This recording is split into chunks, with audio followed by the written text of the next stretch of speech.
Hey, everybody, welcome back to the best and greatest last name, greatest first name ever. Last name Yeah, ever. I'm First like, name I'm like, greatest. I'm like, I'm doing the math in my head. I'm like, am I saying this shit right? Is this right? This is a Drake lyric. Um, The greatest podcast that ever was, yeah. ever recorded in Welcome back, human everybody. Yeah, history. to the Yeah. greatest podcast in existence. Leave a like, subscribe to the channel, leave us some comments, start some beef with us, delete your Yeah. comment, take back your like, unsubscribe to Yeah. the channel, recommend it to your family, then unrecommend it to your family. And Whatever you then yeah, want. and then say those guys are Yeah. idiots. Yeah. Yeah. Um just regarding the fact that last week we weren't we didn't have an episode come out last week. You Yeah. guys probably missed us. I just wanted to take the opportunity to apologize to absolutely fucking Nobody. nobody. Yeah. Yeah, we've been busy, guys. But we're back, everybody. We're back. Yeah. I will say I still need to get the dream scenario episode up on Apple. I slacked on that. It also came to my attention that there's some missing episodes on Apple. And I figured out what the issue was because I'm always careful to mark those as anyone on Apple Podcasts can listen, but some Mhm. of them are for some reason still marked as subscriber only. So I'm Really? in the process of just getting all of those unmarked, like marked correctly. So there's some missing episodes in there right now if you're not subscribed. So I'll get that fixed within the next couple days. But that's just a little bit of housekeeping. Yeah. Yeah, we're back, everyone. Edward, you wanted to go into something that you've been listening to. Yeah. And before we do that, I guess I wanna start playing a comment game with people.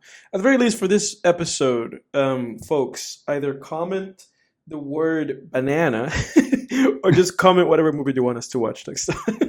Yeah. Give us some recommendations. One of those two things.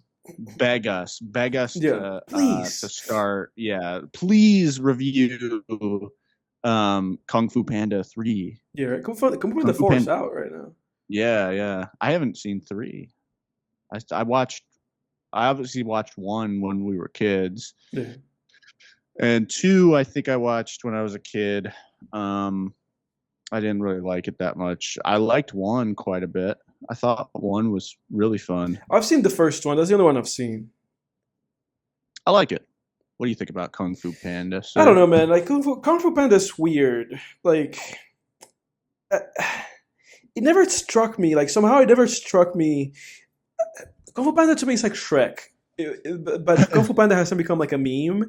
It never Yeah. struck me as like a real thing. You know, like sometimes I feel like in the zeitgeist you have imposters, like just things that sneak in. You know, they just like Yeah. sneak into, and I feel like Shrek is one of those where it's like a green ogre. You know, like Yeah. that's like $1 billion like franchise. And Kung Fu Panda is like more explainable. It's like, oh, it's a panda. It's about martial arts. You know, the panda is a very iconic, thing in Mhm. like, Asian countries, China, So it's like I understand, but it's like it's still every time I see it, I'm like, this is still a thing. Yeah. People are still watching Kung Fu Panda movies. I know. Yeah. I couldn't. I thought that was weird. When I heard that 4 was coming out, I didn't even know there was a 3. And yeah, I was like, people are still making these. That's weird. Yeah. And it's just Shrek movies. I mean, They're granted making it's a more. Yeah. spin-off, but with Puss in Boots. But I'm sure, yeah, we'll definitely have another Shrek Yeah, they're at making some more, point. man. They're coming out with more Shrek movies. Is it? Yeah, you're right though. Shrek is like the weirdest thing ever. Like when you really think about it, like Shrek is one of the weirdest mainstream things that It's so we've strange. gotten. It's so strange. It's so weird. It's just It's like so this strange. green ogre with a talking donkey. And the movies are very adult, like really Yeah, adult they are. movies. They make a lot of like sexual innuendo and references, and it's like Yeah. it's so strange, man. But we They all border loved so Shrek. yeah. We all Yeah, loved we Shrek. did. Yeah. Yeah, they're like Shrek is like a step away from what was that movie Sausage Party or Yeah, it whatever that is. It is 100%. which was an actual R-rated animated comedy. Have you seen that movie? That movie's not that I good. have not. No. No, I have It's not not. that good. I It's always not I funny. always had like an interest, and at some point, the farther you get away from like movies like that don't really make an impact, the more that the interest just like just dissolves until it just unexistent. Like I have no Hmm. interest in watching that Yeah. Yeah. movie. Yeah, exactly. Yeah, it's like one of those things that just sits on your radar and then gradually just kind of blips further away. I know Yeah. what you mean. Yeah, I saw Sausage Party like I don't know, maybe a year after it came out, or maybe the year it I came remember that you out. saw it I don't because I think you remember. saw. I think it came out when we were in college. Yeah, I did, and I watched it with a friend one time, and like, yeah, it wasn't like I didn't think it was that funny, honestly. Yeah, Um, I thought it was kind of, there were aspects of it that I liked. I liked the idea was cool. It was kind of that Pixar idea of the secret life of fill in the blank, sausages. Yeah, right? Of food in this case. yeah. But yeah, and I love the idea of like adult content in like you know, kid friendly packaging where it's like, adult cartoons are Hmm. hilarious Hmm. in a lot of cases. Hmm. Um, Super jail. yeah, exactly. Yeah.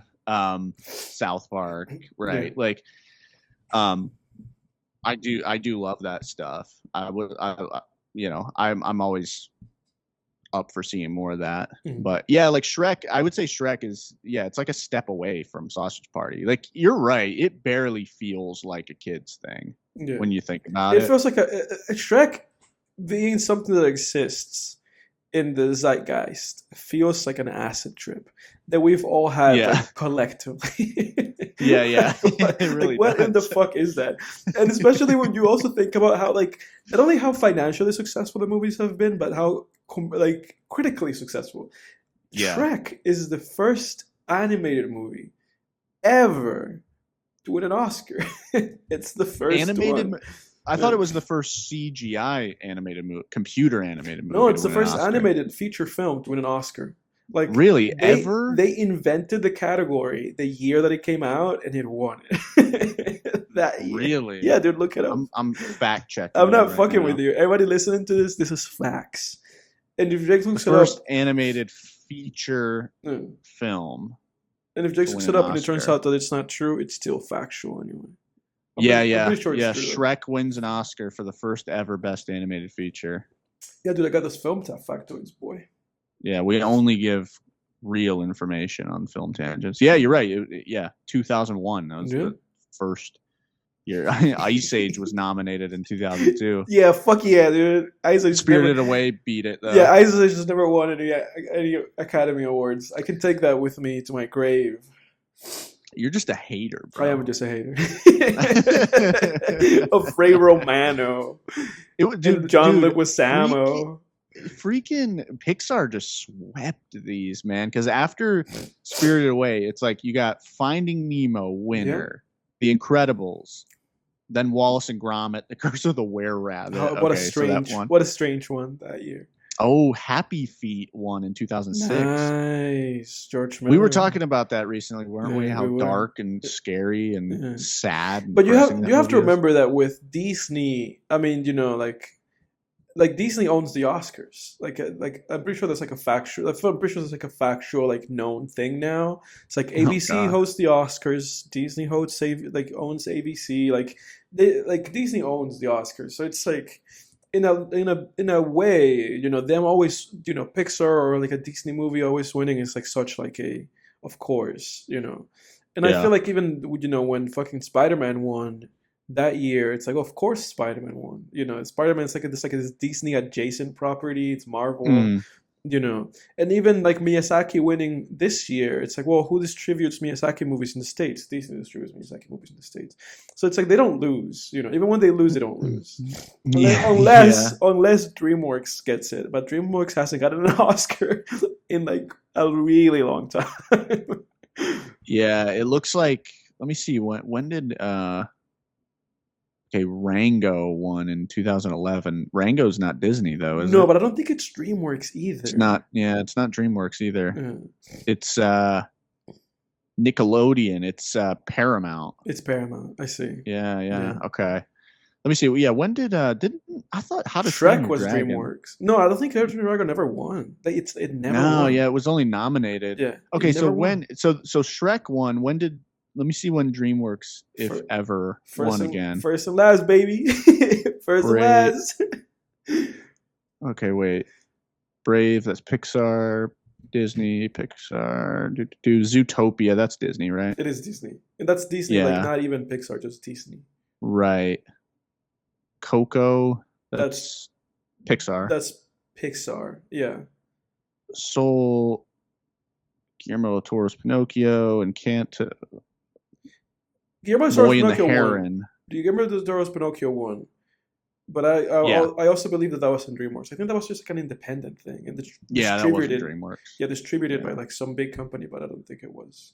So it looks like Shrek is the only one. First and last, baby. As long as you got one, and he was the first Yeah, one. yeah. Donkey, get me my Oscar. Yeah, right. Dude, Shrek's at an Oscar, bro. They got it. They need to, yeah, dude. They need to have one of those Oscar things, but it's got little Shrek ears on it. Yeah. That'd be kind of cool. I bet someone's got one of those lying around somewhere. Dude, you remember Shrek is Love, Shrek is Life? That's what when I said that it felt like a collective like nightmare. That's also what I thought about. Yeah. That just kind of added to the zeitgeist too. Shrek is love. Shrek is.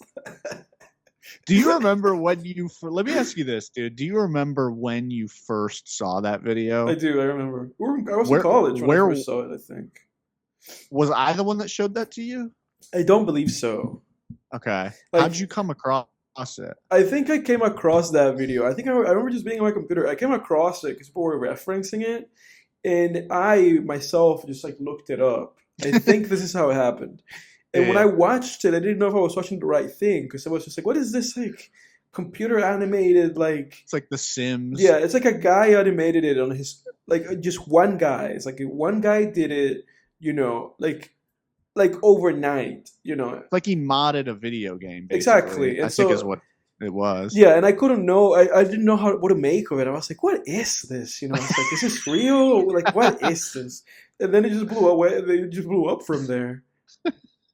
Well, like, what was your reaction when you saw it? Like, did you laugh? Actually, at it, this came out. Like, this came out in 2014. So I think Shrek is Love, Shrek is Love. Yeah, so I think I remember when it came out. Yeah, so I wasn't even in college. I must have just seen it. Dude, it was huge. I remember when it came out. Like people at school were talking about it and stuff. They were like, I remember us watching it in like math class, just in the back of the room, like laughing our asses off. Yeah, like the fucking teacher was just like, enough. What is so funny back there? Really? Watching Shrek is Love, Shrek is Life. Yeah, I mean, dude, I was like, I think the first time I watched it, I was wheezing. Like I couldn't, because I'm like 15, 16 Pretty years mature. old. I'm just wheezing laughing at it. I'd probably laugh if I saw it again, honestly. That's what I just thought too. I was like, if I saw it for the first time now, I would laugh at that. yeah. But at the time I laughed, but I was also just like kind of like creeped out. I was like, what the hell is this? It's really creepy. It's really creepy. The idea that Shrek comes in someone's room and molests them. Yeah, it's sex with him. Well, not really. Yeah, because exactly. It didn't. The guy wanted it, right? Yeah, I think the subject of Shrek's affection, I think he wanted it. I think it was understood that it was like it was consensual. Yeah, it wasn't it like at the beginning his dad was like reprimanding him and like grounded him because he was obsessed with Shrek. I don't remember. I really don't remember. I think my brain did work to forget it. I still remember like Shrek being on top of him and stuff. but my brain has done like great effort to erase that. To just be like, let's try to forget like the context of this. Yeah. Oh God. Jesus Christ. Yeah. Yep. And then there were just like Trek memes everywhere that it's all ogre now and stuff like Yeah, it's that. all ogre now. Yeah, Yeah, that was actually brilliant. uh, Just the fact that we got that phrase. yeah, I mean, that's like I feel like that's a pretty common phrase now. I feel like yeah, people say that a good bit. yeah. It's I'll still. hear people say that once in a while. It's all ogre now. Yeah. Oh Shrek's man. evergreen, dude. He's evergreen. He's always gonna be around. Yeah. What's like Uh, the appeal of Shrek I anyway? don't know, man. As a That's what I'm trying to character. say to you. Like, I don't know. Is it just Mike Myers? Is that what it is? Like, I don't understand, man. I think it's probably like the everyman Just this aspect of him, you know? ugly green ass dude Well, yeah, he's being an grumpy all the everyman. time. Yeah, He's kind of the perfect protagonist if you think about it, because it's like he's he's like there's enough, because I think the best protagonists are the ones that where it's like half of their qualities are like really relatable and like are kind of like underdog qualities, and then yeah. the other maybe 30 to 50% of their qualities, Did you depending did on you hang are like enviable. yeah Where so like with Shrek, it's like there's like a couple enviable qualities about him where it's like I guess one is that like like a mob of dudes comes after him and he just comes out of his house and like yells at him, yeah and they run away screaming, you know what I mean? So yeah there's that aspect of it did too. So you I think he strikes that balance between like relatable but also like kind of like, oh, that'd be cool to be able to like right scare off a right have bunch of power? knights. Yeah. Yeah. Did you ever see the show Married with Children? No.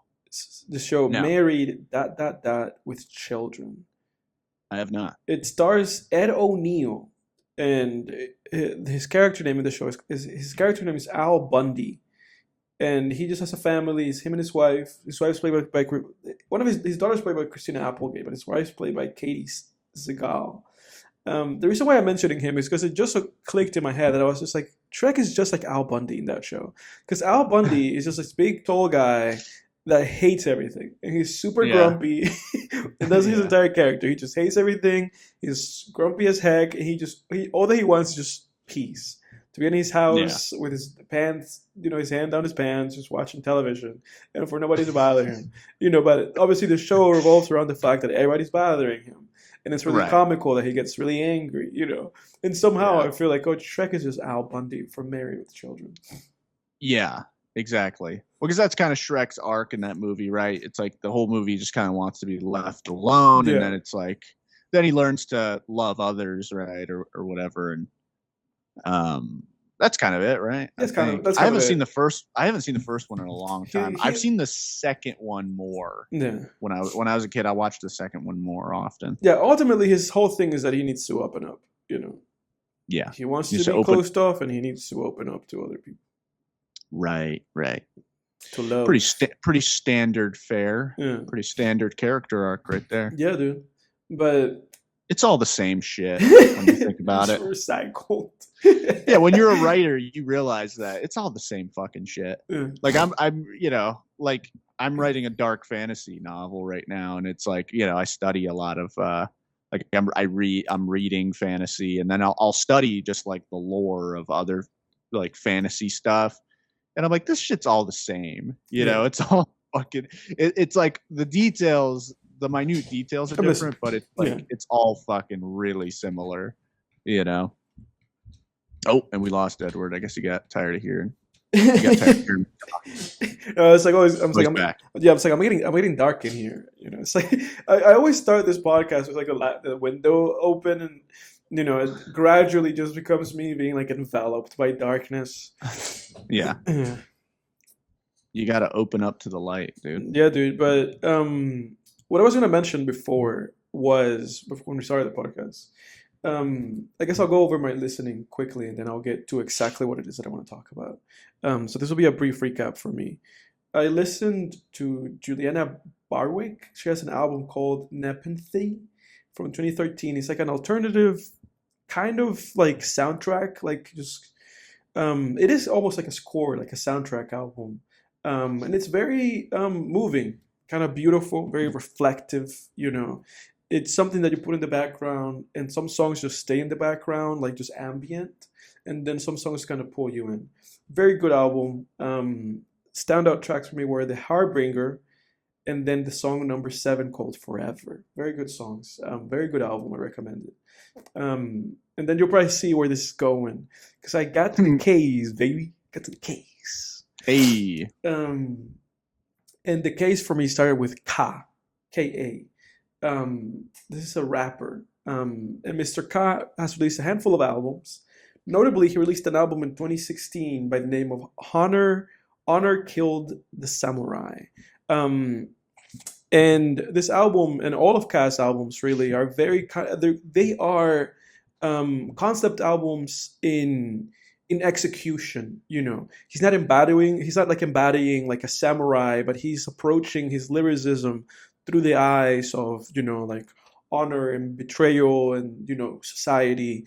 And Ka is very much like almost like a poet slash like spoken word, almost in a way, rapper, where a lot of him rapping is him talking over very slow, methodical, introspective beats. A lot of the time, like very kind of laid back beats, or very just like bare beats, where it's just kind of like one thing, like one sound or one drum or one sample, and then just him rapping or having kind of like a spoken word, almost like slam poetry, like over it. Honor Kill the Samurai is great. I recommend it. I think it's really, really good, especially the song number 1, Conflicted, and the song number 4, Mourn at Night, and also the song number 9, Finer Things. I thought those songs were great. And then I listened to his 2020 album called Descendants of Cain. And this one's a very biblically like focused, heavy album. I think to this day, his best solo album. He also has an album, he also has like a collaboration album called Hermit and the Recluse. Or rather under the name Hermit and the Recluse, but it's him and another guy. And the album is called Orpheus versus the Sirens. And that album, I think, is the best he's ever like been a part of in 2018. But his best solo album is Descendants of Cain. And that's a really great album, like really great, like impressive album. Every now and then it's great. Every now and then has this refrain through the song where he just says, every now and then he kind of keeps rapping, and then he keeps coming back to the words every now and then. Very kind of like trance-inducing songs. But that song's really epic, like really stands out. Patron Saints, number 3, really great song. My Brother's Keeper is a really fantastic song. Sings of the Father with Rock Marciano is also a really great song. Like this, I recommend Ka and these 2 albums specifically if you're somebody who's into again just like really kind of like bare bones instrumentation that is backed by very confident, very like poetic like rapping. I mean, this guy's at the top of his fucking game in terms of like how he's rapping in these songs. And also the songs are very rewarding in how they go from being very minimal to having maybe like a tone shift, or maybe like the tiniest like beat switch or switch in tempo that just make the songs like just that much more rewarding. Like this guy is it, like when it comes to just listening to somebody with just innate like lyrical talent and who just wants to put that forward and just having an album that delivers on that, and that can be very cathartic, this is it. Again, incredible work. But what I'm building up to, I just added some of those songs you said to my playlist. Dude, I loved Cal. I loved listening to those albums.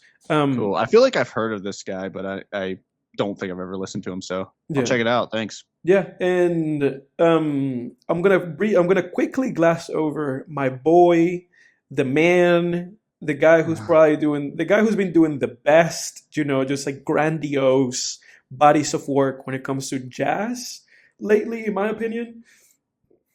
Kamasi Washington. Kamasi Washington is the GOAT. Kamasi Washington has an album by the name of The Epic from 2015. It's I think it's like 3 albums together. Yeah, let me see. One, two, three. Yeah, it's 3 albums back together. It's 2 hours and 54 minutes of just incredible jazz. Wow, My I brother gotta can I tell gotta you. check this guy out, man. My brother will tell you. I've had Kamasi Washington in my Apple playlist since 2015. Sometimes Really? he and I would be driving. I would put on Kamasi, and my brother would just kind of get happy foot because Kamasi's he would just start driving faster because Kamasi's music in a way reminded both of us of like Gran Turismo. It's very lively. Again, very grandiose jazz that just builds upon itself. And if you listen if you're listening to it and you're driving, it makes you also kind of feel exhilarated. Just great stuff, man. I love Kamasi. Again, this is a great jazz album. And then his album Heaven and Earth from 2018. That's also a great album. Um, What are some songs off the Epic that I should add to my Change of the jazz Guard, like list? the very first song's pretty great. And also number 6, The Rhythm Changes. The Rhythm Changes is like a pretty great song. Number 3, because again, it's like 3 albums packed together. So it goes from like 1 to 6 and then 1 to 6 again and then 1 to 5 was the last ones. Oh, I Rerun. think I have a song. I have Change of the Guard on one of my jazz playlists. Yeah, dude, I'm telling you, I didn't dude, even it's realize that. Kamasi's the man. Kamasi's the man. That's funny. I've had Kamasi for a while, but Rerun is great. Henrietta, Our Hero is great. The Magnificent Seven is great. Claire de Lune is great. I mean, those are all great songs. But yeah, Okay. Kamasi's the man. But what I've been building up to, and I'm gonna, I definitely know. and I'm gonna do a big retrospective on this once I'm through it. It's the man, it's the myth, it's the guy, it's Kanye. It's funny. Mr. West. Yeah, and it's funny I'm talking about Kanye on a day where, tonight the new Taylor Swift album comes out. Oh, that's right. I think I heard about that. For the Swifties, this is your shout out. I have a family, 3, 2 sisters and a mom who are huge Swifties. So Yeah, we've I lived think, it. yeah, I Dude. knew about that. Yeah, we've lived it. I have a significant other that's also the case. Yeah, exactly. But I'm talking about Mr. West, Kanye. I was so excited. I was just desperate. I was like, God, let me get to Kanye. Let me get to the albums. Yeah. I listened to the College Dropout, 2004. The fucking College Dropout. I mean, what can you say about this album? I mean, this is the album that cemented his legacy, came out right out of the gate, did not go number 1 with this album, went number 2. I don't know what beat him to number 1. One of the most iconic. Working grave shift. And I get paid shit. Yeah, dude, one of the most iconic albums of all time. One of the most influential albums. It's a fucking College Dropout, dude. This album. A little better. Set the party alright. Yeah, dude, this album. Gotta be. I have to say it, dude. Like, this is almost a perfect album. Yeah. Almost. The intro with the guys like, Kanye, say something for the kids, and then we don't care, it's like, and then the next skit just being like, Kanye, we asked you to say something for the kids, and then he like insults Kanye, like this, dude, the skits are ageless. Like the skits on this album, dude, man, you guys remember, like, you remember when I was listening to Eminem and those, like, old Eminem albums. Some of the skits on those Eminem albums, I'd be like, I didn't care for it, would not revisit it. If I listen to the album again, skip from it, depending. Some of them are pretty good, like the one before, Come On Everybody, the one before that one. Come On Everybody. I like, the song "My Fault." I like the skip before. Yeah, My Fault is pretty great too. But I never meant to bring you to my world. Yeah, no. So there's some great skits in there, but with this album, dude, anytime that a skit would come on, I'd be like, "Fuck yes," because they were just they're great. The perfect length, just literally like a minute each one of them. Perfectly animated performances by the people. He just got people with like great voices, like great memorable voices to do those skits. Graduation Day, All Falls Down. You have a skit We Don't Care, a skit, again, two incredible skits, probably two, some of the greatest skits ever are in this fucking album. And then All Falls Down, it's like, oh shit, Mm. this guy's just 4 songs in. I'm wowed. I'll Fly Away is a great interlude, very soulful, just like this little choir of guys singing I'll Fly Away. It Hmm. just paints this, It feels very. It's a great prelude yeah, to Spaceships. It spaceships, feels very exactly. much. I'll Fly Away really gives you that feeling of just being on like in like a chain gang, Hmm. and you know what I mean, and just Hmm. being like, "Fuck, I want to get out of here." And dude, and that's the thing. This album like just perfectly encapsulates. It just perfectly encapsulates like this eagerness, this like longing, eagerness, desperation that he was in his life at that point of just Yeah. being like, I want to like make it big. I Mm. want to break through. I have what it takes. I have the potential. I've done the work. Like I want my shot. Again, from Spaceships to Jesus Walks. I mean, all these songs. Never Let Me Down with Jay-Z is great. Get 'Em High with Talib Kweli is great. The only kind of blemish here is like Workout Plan. Because like Workout Plan is way too fucking long. It's way too long. Because Workout Plan ultimately just it's like almost like a joke. It's a joke, like skit song in a way.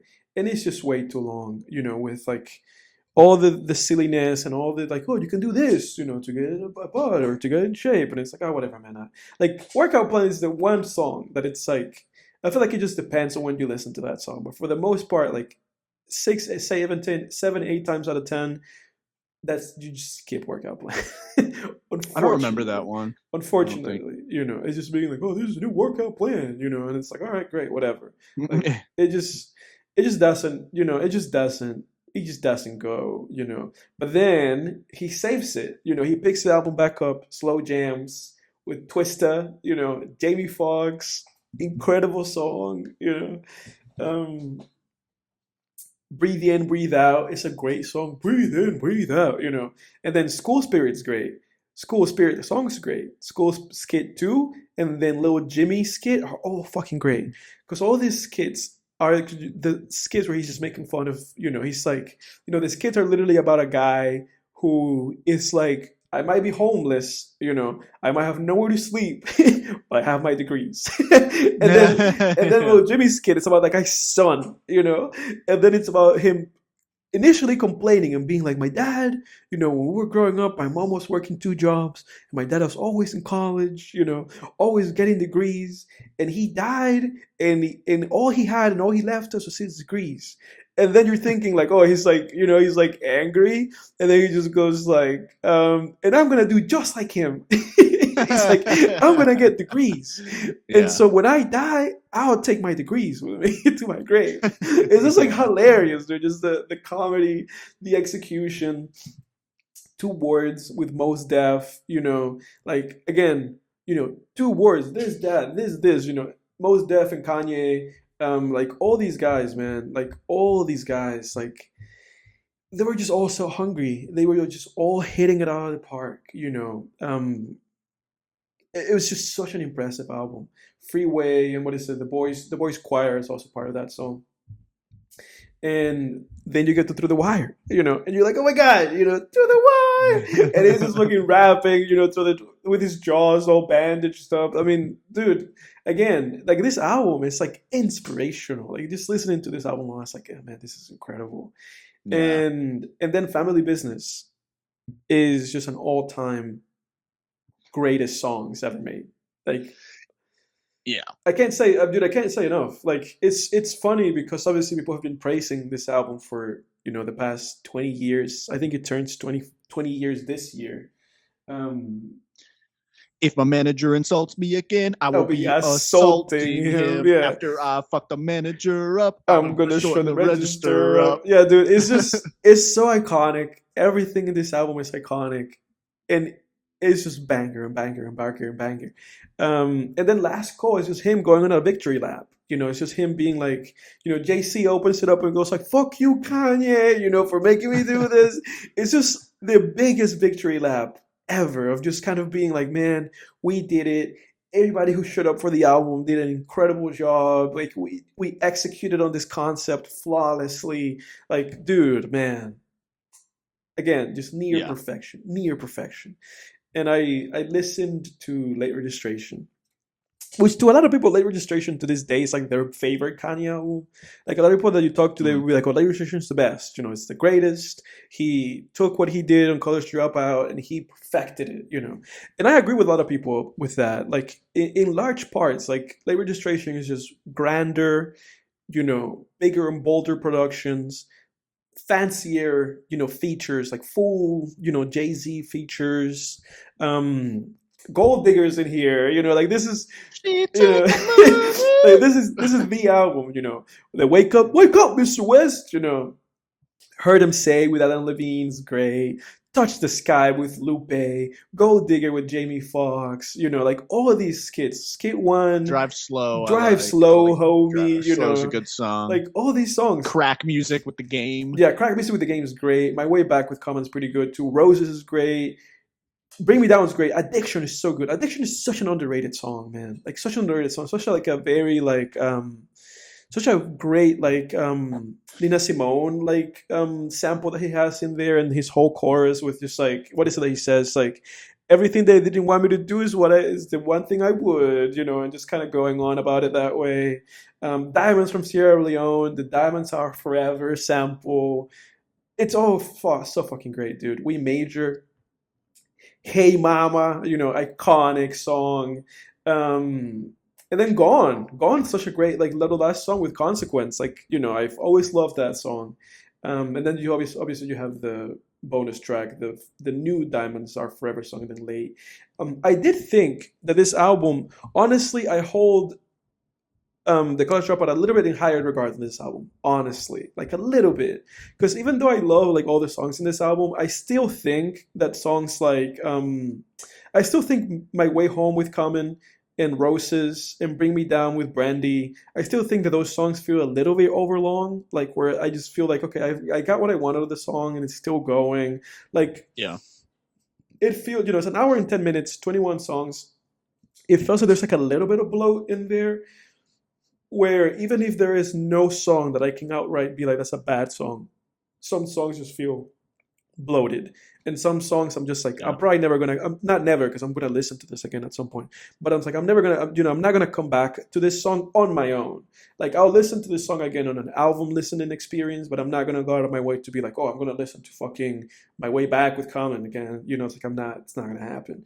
So there's that issue with this album. Whereas with College Dropout, I can listen to any of those songs. Any of those songs, single-handedly picking them out, be like, I'm just gonna listen to this one song and I'm never gonna listen to anything else. Except for the new workout plan. Whereas, the Late Registration doesn't feel that way that much. It just feels like Late Registration has these songs, the Gold Digger and the Diamonds Are Forever, and the Touch the Sky. It feels like those songs are there, and that's like the reason to go back to the album. And Hey Mama, more than anything else. But still, again, great album, near perfection. I would give the College Dropout like a 9, and then Registration like an 8, 9 on a good day. Like just two incredible pieces of work. Then Graduation, dude. I got to Graduation. It's another hit, Barry Bonds. Yeah, I got to Graduation. I listened to his trilogy this week on the build up to the podcast. This is what I have to say about Graduation. Obviously, I don't think this is a controversial opinion or anything like that. I think this album, out of the first 3, I think this is the closest that he got to perfection, to just being like, this is perfect, even closer than the College Dropout. Because the College Dropout, again, I think he did miss big with fucking the new workout plan. That's like the one thing that kept that album from like a straight out just 10 out of 10 for me. But with this album, dude, it's the whole idea of this album, the whole stadium status. Let's make a stadium album. Let's make a global album. Let's make an album. Let's make this I think with this album, he basically set out in his head, I'm going to make the greatest pop rap album, the greatest pop and hip hop fusion. And honestly, I think this might be that album, but it's still not a perfect album. You get what I'm saying? Yeah. I mean, I'm not that big on Graduation, to be honest with you. I like Barry Bonds quite a bit. Mm. I love that song. Good Life is pretty good. But yeah, I don't know. Like, I don't really care for The Glory. I don't really care for Love the glory, dude. Stronger. I think is a dumb song. I don't Dude, like I love Stronger, Stronger. dude. I love Nah, Stronger. I love Stronger. I don't like that song. Yeah. I don't know. But anyway, let's hear your opinion. But that's what I'm trying to say. Because, you open this album with Good Morning. Good Morning, to me, fantastic song. With the Good Morning and the sample, and then you build that to Did You Realize That You Were a Champion? This is just like a very uplifting album, all about like empowering yourself, all about just like owning who you are. And to me, also, this album, still to this day, listening to this album still feels like Kanye now. Like if you listen to Late Registration and College Dropout, they feel like a freeze frame in time. Like, oh, this was Kanye. That's old Kanye. Exactly. This is literally, when people talk about old Kanye, this is literally who they're talking about. The first two albums. Because this album, a lot of the things he says, a lot of his braggadociousness, a lot of the way that he goes about things, this album really comes across as just like, it really just feels like he could have made this album today. The way that he expresses himself in this album. I love Stronger, dude. I really do. It's such a silly song, but anytime it's such a silly song, but anytime that I hear it, I'm just like, man, I'm vibing. I'm bumping. I've listened to this song and at times that I'm just like, I need to pick me up and I need to just feel like I'm in it to win it. I've listened to this song before, like doing pitches. Back when we were at school, I was like, let me listen to Stronger and go do a film pitch and just kick it out of the park. So I love this song. I have a connection with it. I Wonder is such a great song. And such like a anthem, and such like a gratifying song. The way that the song builds, the way that it ends, the way that he rhymes, and the way that he flows at the very last like verse of this song is so fantastic. And when he performed it a few years ago with Drake, this song was such like a standout to everybody, and I watched like the whole performance when they put it up on Prime or whatever. It was such like an experience that even Drake at the time was so wowed that he like made an Instagram post with just posting the lyrics and then pictures of him and Kanye, like the lyrics to this song. They're fucking iconic, and the way that Kanye like delivers lyrics in this song is so iconic. So I love I Wonder. Good Life with T-Pain has always been such a like cool, again, like uplifting, fun song. Can't Tell Me Nothing is Can't Tell Me Nothing. And then Barry Bonds is Barry Bonds, And I do have to say that the worst, Barry Bonds. But the worst part of Barry Bonds to me, listening to it again, like just paying really close attention, is Lil Wayne. Lil Wayne is the worst part of Barry Bonds. You think so? I think so. Not to say that Barry Bonds is a bad song or that Lil Wayne is like bad on the song, but Lil Wayne is the worst part of the song. Like Kanye's part of Barry Bonds. No, dude, Kanye's part of Barry Bonds. And then his chorus, and here's another hit, that's like all of that is the best of that song, and then Lil Wayne is okay. Like that was my opinion of that track. Yeah, I don't know. I feel like Lil Wayne's voice just goes so well on that I don't even. Well, and that, but I feel like it just does enough for me. I know exactly, and that's why I'm saying that it. it's okay, because it's like just that is enough to carry him. But then his lyrical performance is very subpar, or it's like you could have done better than this, Yeah. Barry Bonds is the one song on this album that sounds like it could have come off of Late Registration or College Dropout. Mm-hmm. Would you agree with that? I agree, yeah. And that's my thing with this album. I feel like if the whole album was like a bunch of Barry Bonds type songs, like I would like it, but I don't know. Like I feel like the anthems on this album are just kind of clunky. Like I don't know. I disagree, dude. I disagree. I love these songs.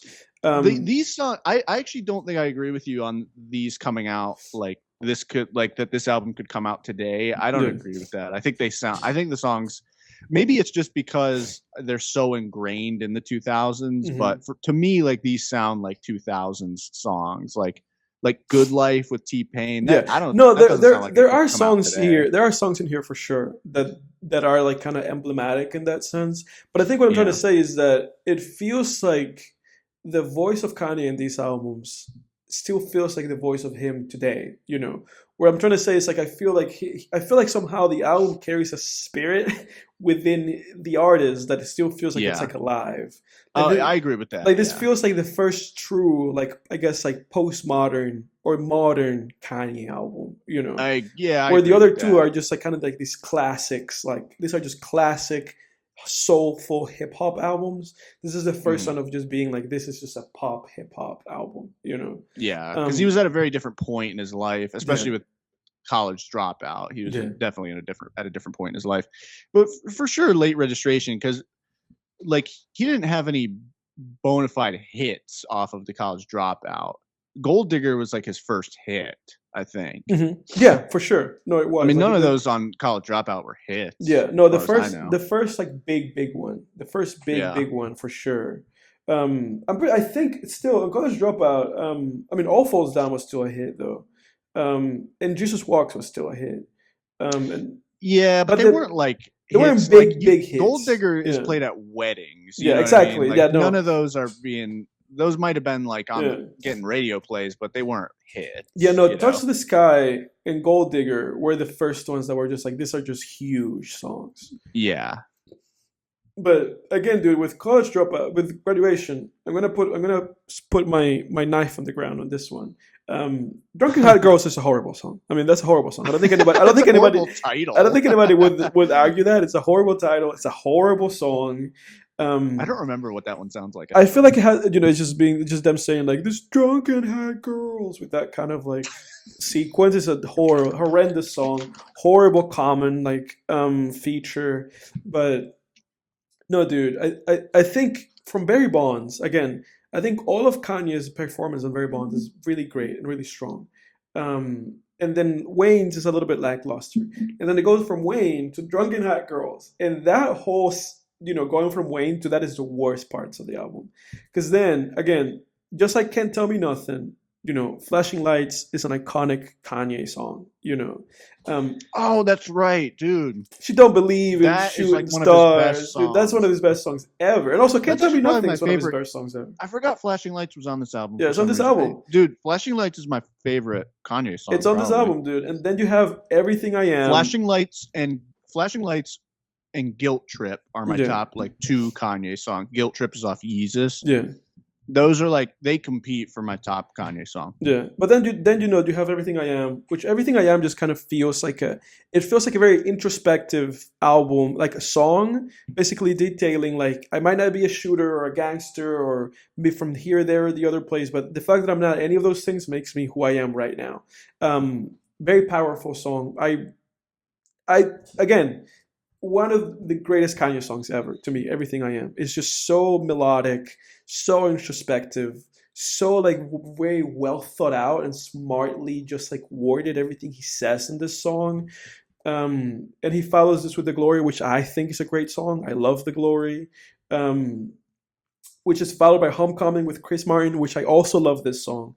Just the story that he's painting about Chicago, how he's talking about it almost as if it's like a girl that he dated once. And then he's like, if you don't know it by now, I'm talking about Chi-Town, and it's like, and then fucking Chris Martin comes in again. Just like the way that Kanye to me is like a master of creating like gratifying, like cathartic song experiences and album experiences. Like I think that's something that he's so like gifted at, and it's just like understanding when to push that key or speed up the beat or like choose this person to do this. It's just like the orchestration of the songs and the orchestrations of the albums overall is just so gratifying. Like the song to song listening experience. And the coordination of these songs and how they're placed to make for like an album listening experience is so gratifying. Like the guy is so fucking gifted.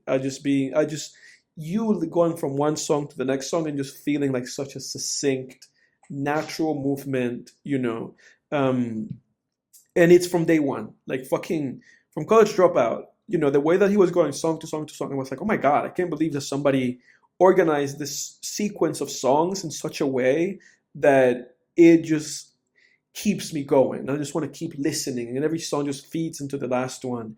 And then Big Brother, dude. Big Brother to me is one of the, again, I've been saying this a lot, but one of the greatest songs, one of the greatest fucking Kanye songs ever.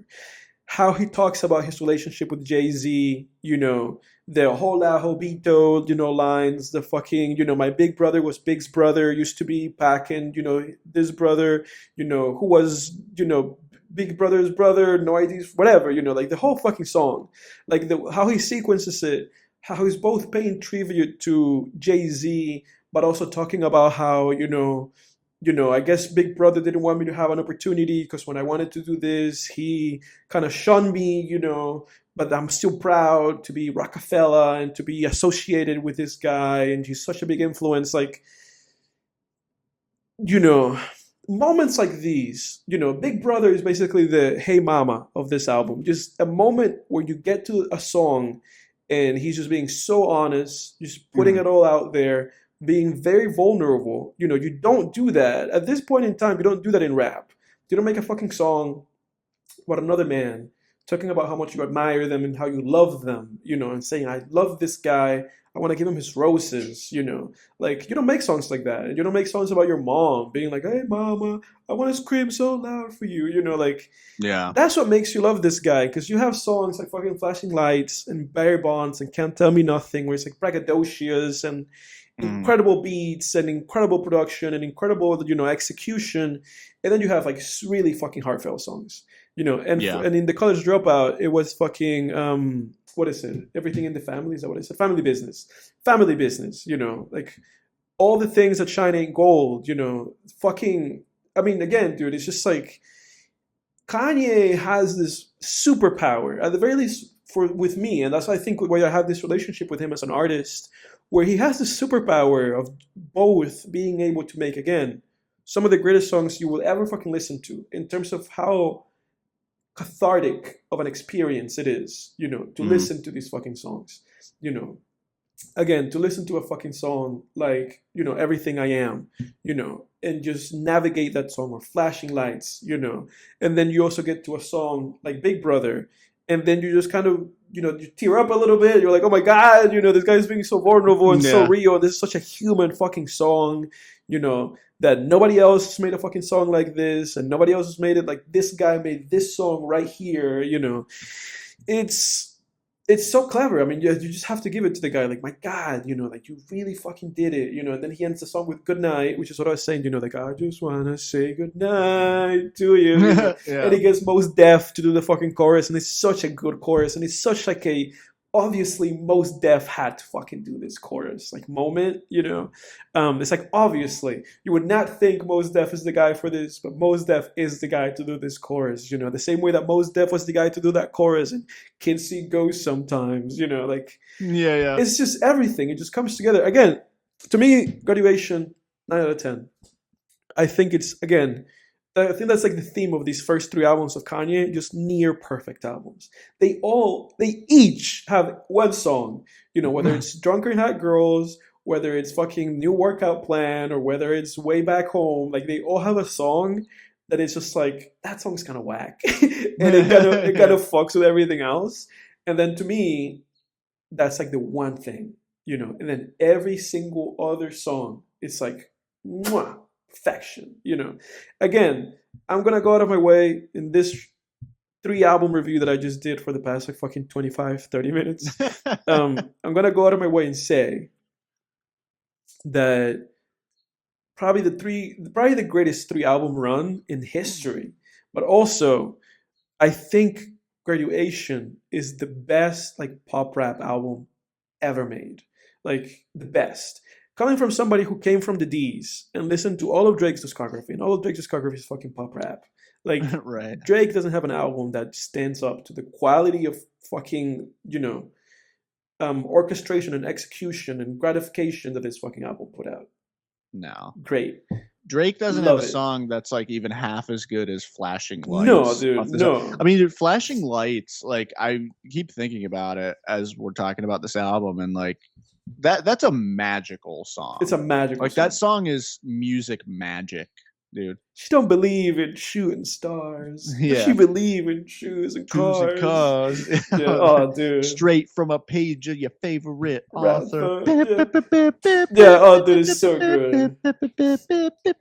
It's so good. So good, It's so man. good. Again, dude. As I And it's funny that with all recall, these fucking let us rappers, show it's off. so with it's So funny with all good. these fucking rappers that they always want to pump up their chest, and it's like, and it's like with Drake, it's like, dude, you went to the fucking Kanye like performance where he ran through his fucking catalog, not even through, he ran through like a third of his catalog, and he had Drake weeping. There's like videos and pictures of just Drake crying, listening to him performing "I Wonder" and performing all these fucking songs, and he's like, of course, dude, this is like Yeah. the man, you know. I think in hip hop, and it's funny because I don't remember who said this.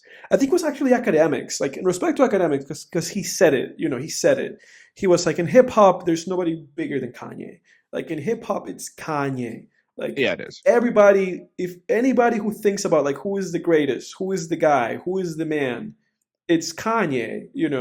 And I think these three albums, if anything in his whole fucking catalog, I think these three albums like really solidify that. Like, you know, say what you say about the man. Obviously, we're not endorsing in any way, shape, or form his behaviors, his actions, or his words, especially as of fucking No. late. Fuck all that shit's whack. But say what you want to say about the man. Like these three albums are near perfect three albums, and they really do solidify like this is the best guy that hip hop has ever seen. Like bar none. Listen to all of fucking Jay-Z's fucking albums. Not even one of Jay-Z's albums touches one of these albums. Not even the fucking Black album. Incredible. I guess we'll see where we go from here. I know that we're going up because I love all these fucking albums. I'll listen to 808s and Heartbreak tomorrow. But yeah, man. What's your take on 808s and Heartbreaks, at least at this point? Because I know you'll have a new take maybe after maybe.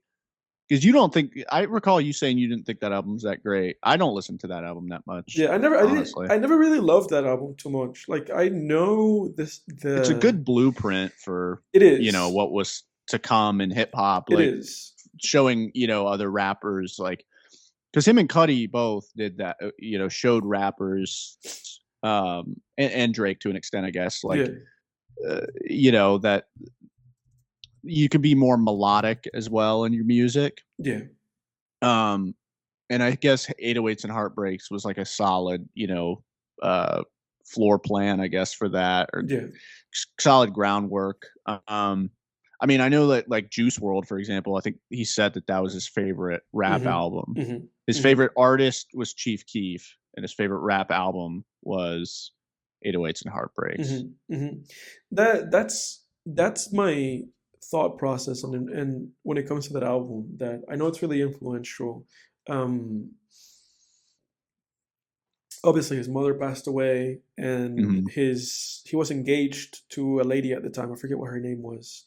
But then that fell apart. So he was just I know that he was in a very dark place in his life at the time. And my impression of 808s is that it's always been that it's a very raw album, and that is to this date, I do think that it's kind of like a kind of out of pocket, like a little bit left field, like experimental album. It's very fascinating because it's the first album where he basically was like, following up Graduation, because Graduation has a lot of this too, but where he was just like, fuck sampling, everything that's gonna be in this album, we're gonna make it. These are sounds that are gonna originate here. There's not gonna be any fucking per diems or any like, please let me use your sample. Like we're gonna make songs. He paired up with John Bryan, the guy who did the soundtrack for fucking Punch Drunk Love. Like he paired up with him, and his whole goal was like, let's actually create, new sounds, new music. Yeah. I'm gonna get this 808 drum machine. Everything's gonna be simplified and minimum. Like it's gonna be a very minimal album. Obviously, the cover kind of speaks for that too. And it just feels it's fascinating because in concept it's a really great idea. Just bare bones. Just like let's strip back the idea of hip hop and deconstruct it. Let's make very kind of loopy drum patterns. let's try to create these orchestrations or these kind of outside the box sounds, and fuck rapping, I'm just gonna be singing, like I Hmm. love all of that. In concept, I love all of the ideas that he was coming into it with this album. Yeah, he was Um, looking to like Phil Collins for exactly, he inspiration, stuff like was. that. Yeah, Yeah. yeah. So it's like it's one of those things with this album where um in concept, I've always loved the idea of this album, and what he was trying to push forward, and how fruitful it was, like his collaboration with Cudi and how things came out for this album. I think Cudi takes too much credit for this album. I'll look into that a little bit more because every time I look at this album's credit, Cudi only has like credit for like 3 songs, and one of them he has a Mm. feature in. So it's like I do think Cudi tries to take credit from this album that may not be entirely due to him. But I'll study up this album a little bit and listen to it and see how I come out of it. There's songs that I've always loved. There's songs that I've always disliked. Like fucking RoboCop. I never liked RoboCop in this Yeah, album. it's a weird song. Yeah, That song, dude. The I always said the instrumental for that song sounds like a DVD loading menu, like for like an animated movie. yeah, Like if you think about that when you listen to RoboCop, and tell me if I'm wrong, because yeah, it sounds like a DVD menu or like a something like that. It's just so weird. yeah. But Um, yeah, I think too what you're saying about Cudi. Like I think almost every influential rapper in the game, I think their influence is always overstated, like no matter mhm, who it is. mhm, Because I think like, people, I think whoever it is who's like propped up as like super influential, mhm, usually that is correct. mhm. However, I think almost always, if not always, the extent of their influence is always greatly exaggerated. Yeah, Like that's why there's that meme, the Chief Keef meme, where it's like, did you know that music didn't actually exist until Chief Keef's Finally Rich album came out? right. And I think what that meme is getting at is that people go a little crazy with like how influential they say that like different rappers are, Yeah, because you can always look to like other artists who are doing something similar. Like again, people tout like Kanye as like massively influential, and he was, but mhm, it's like, okay, yeah, but there was also Cudi. I don't right. think Little Wayne gets enough credit, Yeah, for because like sure, for for sure. mumble rap, like Chief Keef gets all this credit for creating mumble rap, and like Future Yeah, gets a no, lot and of credit and there's a for lot it. of that like But you've talked to me about that just goes back to Lil Wayne and not those guys.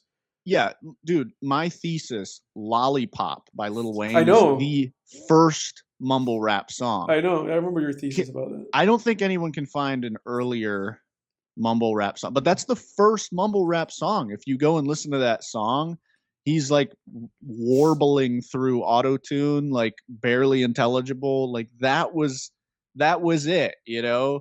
So like, you know, Chief Keef didn't create mumble rap. He made certain things popular.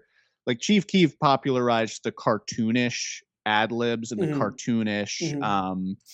the cartoonish lyrics and stuff like that. Hmm. But Chief Keef, when he was doing like the lean era albums, like mixtapes or whatever, Hmm. where he was like warbling and stuff through autotune, I really think that he was trying to do what Lil Wayne was doing on like the Dedication 3 mixtape. Yeah, Um, and he has said that that's like one of his favorite rap albums of all time is Dedication 3 by Lil Wayne. And I yeah, totally think that's what he was trying to do.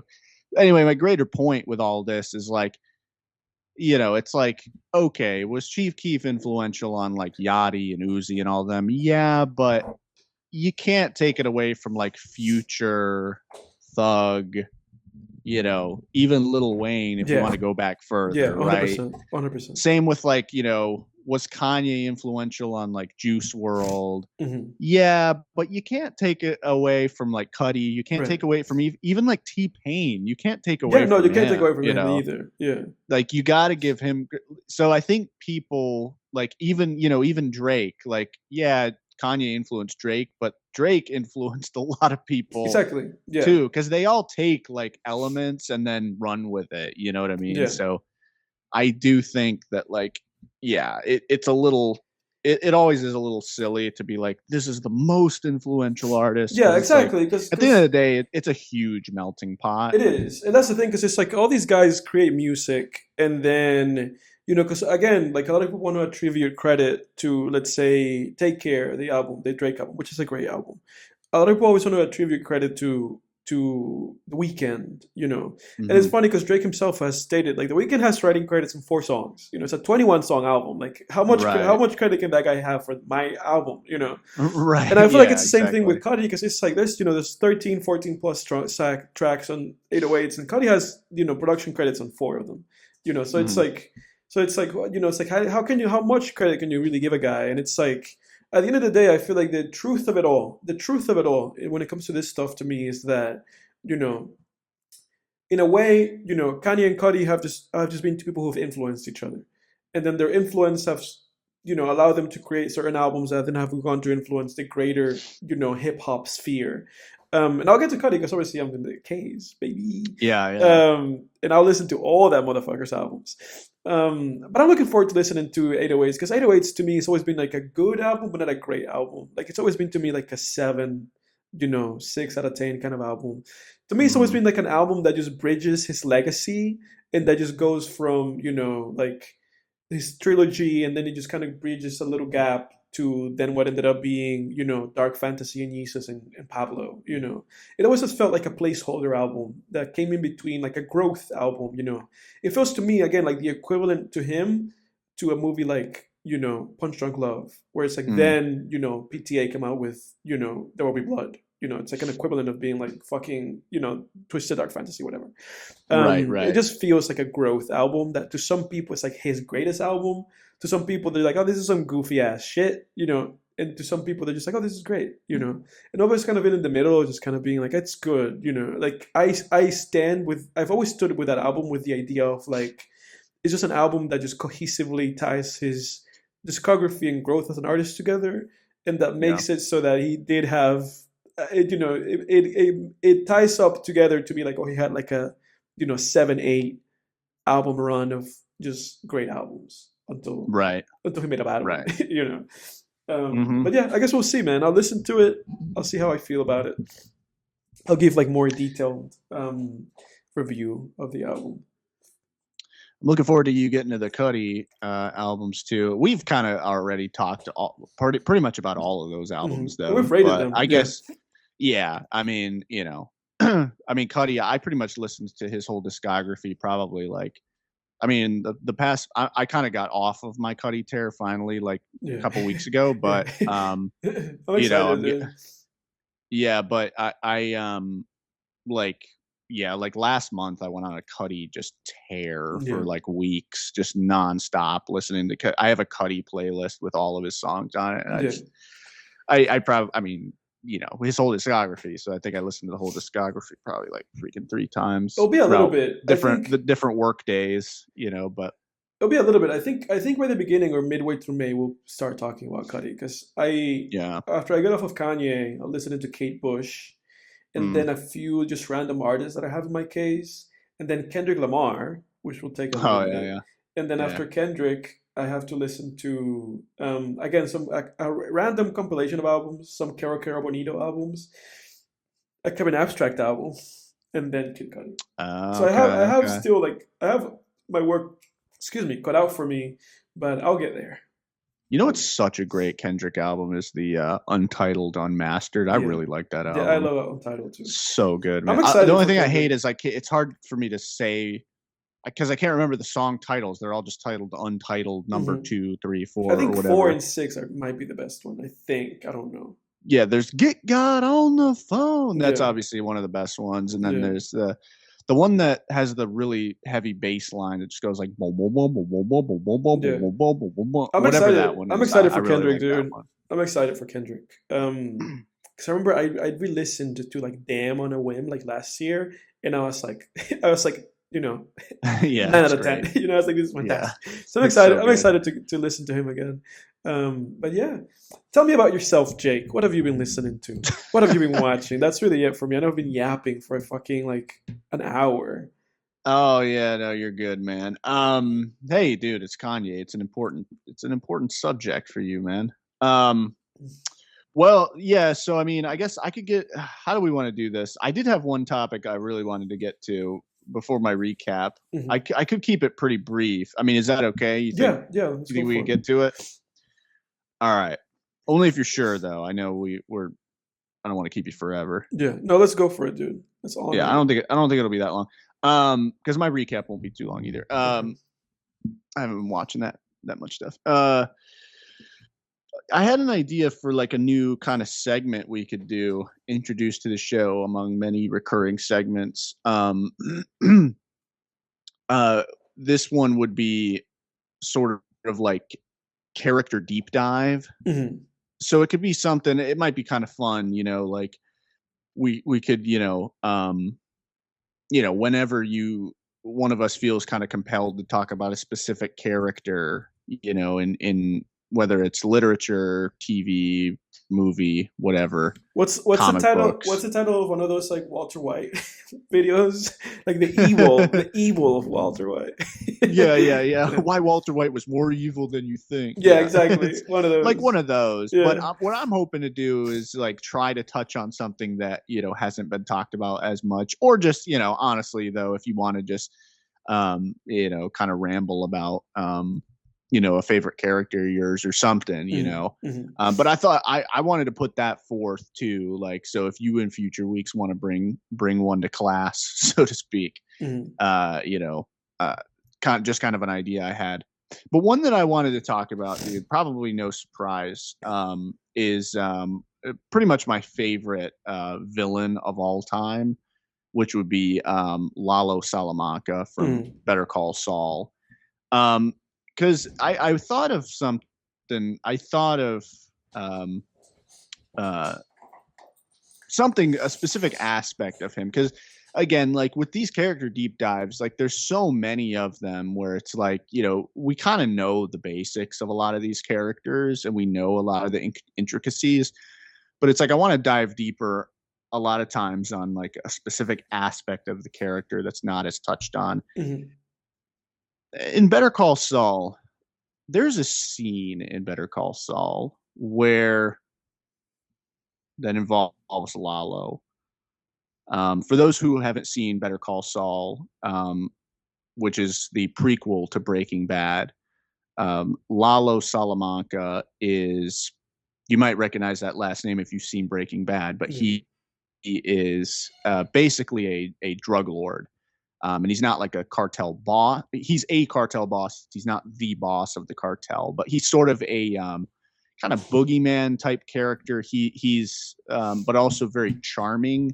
If I were to compare him to other fictional characters, I mean, he's very unique, but comparable characters would be like Samuel L. Jackson in Pulp Fiction. I think is pretty similar Hmm. to Lalo. Just this very like charming, smooth talker, but also scary guy. Somehow the guy from the movie that we'll talk about today kind of also matches that a little bit. Kurt Russell in this movie. True. Yep. Yep. Kind of similar. Yeah. Um, who else is Lalo kind of similar to? I guess Jack Nicholson in The Departed maybe is a Hmm. little similar Hmm. to him. Anyway, just this loose cannon kind of just crazy guy who is very intelligent, very always one step ahead of the protagonists. Just really is like a huge threat in that show. There's a scene in Better Call Saul. If you've seen Better Call Saul, you know which scene I'm talking about. It's the scene where Lalo. It's the season 5 finale where Lalo is at his compound. It's nighttime. He and Nacho are sitting outside by a fire. You remember this I scene? remember this scene. And This is like the last episode of that season, right? Season five, or yep, the yeah. season 5 finale. And there's a moment there where Lalo starts talking about he asks Nacho like, "Oh, yeah, you're another night owl. You don't sleep." And Nacho's like, "Yeah, not not tonight. I'm having trouble sleeping, and Lalo says, yeah, I never sleep much. And he says, hour, maybe two. That's enough, and he starts to kind of talk about how, he kind of likes it. He loves the peace and the quiet, and he gets his best ideas when when everybody else is asleep. And I think people really misread this scene because a lot of some people have said like, oh, it's just because he's like high energy, he's, just this really motivated guy. Other people have pointed, which I can see why people would say this. Other people have pointed to the fact that psychopaths have unusual sleep patterns. I think that's valid, but I think that's wrong because I don't think Lalo's a psychopath. I think Lalo's a sociopath, which a psychopath is someone who is born with a genetic disposition. A sociopath is someone who becomes basically psychopathic through nurture. It's nature versus nurture, right? So psychopath is nature, sociopath is nurture. And I think we have a lot of evidence that Lalo was nurtured into being a sociopath because of his upbringing. Right. We see in Breaking Bad that Hector, nearly drowned one of the twins, right? So, and he raised his seems to have had a hand in raising all of his nephews. And we can pretty, not only from that scene in Breaking Bad, but there's also a moment in Better Call Saul where Lalo says to Hector, I'm going to hurt him just the way you taught me, Uncle Hector, and it's like, okay, this guy had a traumatic upbringing, so I don't think Lalo's necessarily a psychopath. I think there's more evidence that he is a product of his environment and that he's a sociopath. So I agree with the that. question, the question then becomes, why isn't this guy fucking sleeping? And I think it's simple. I think this character is in pain. I really do. Like when I watch Better Call Saul and I see Lalo's, fake smile and this act that he puts on for everybody. And then he talks about in that scene how he can't sleep. He sleeps an hour or two a night. This guy is in pain. Do you think it's like what, like haunted? I think it's a number of things. I think it's two things. I think one, it's paranoia, right? Because in that scene, and rightly so, because in that scene, little does he know that Nacho is about to unlock the gate. Yeah. There's assassins right outside the wall to his compound that are waiting for him. So he's right to be paranoid and be awake all the time and looking over his shoulder. People are praying for his downfall. He's got too many ops. Exactly, dude. He's got enemies, man. And two, I think he is in a lot of pain from not necessarily what he's done. I don't think Lalo is a character with regrets for what he's done, but I think of his upbringing by Hector. What was done to him. What's been done to him. Yeah. I think, because again, the evidence is pretty clear, I would say.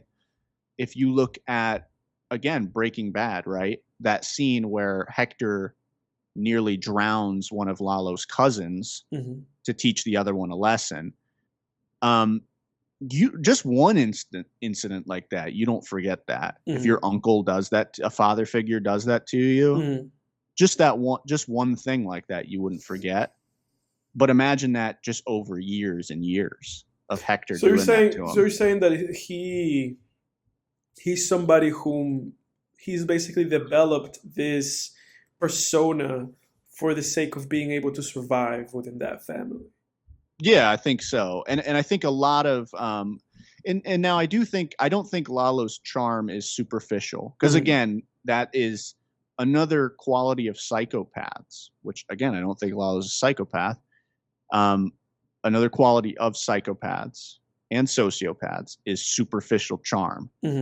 I don't think Lalo's charm is actually superficial. I think when you watch that show, it's pretty clear. Like there's scenes where he doesn't even really, they're small scenes, but and you kind of got to be eagle-eyed to catch them, where he doesn't really even like want something from someone, and he's not trying to charm them, but he's still like kind to people. I do think he is a naturally charming person. But yeah, I do think that behind that smile is a lot of pain, and it's sort of the Freudian concept of Thanatos, the death instinct.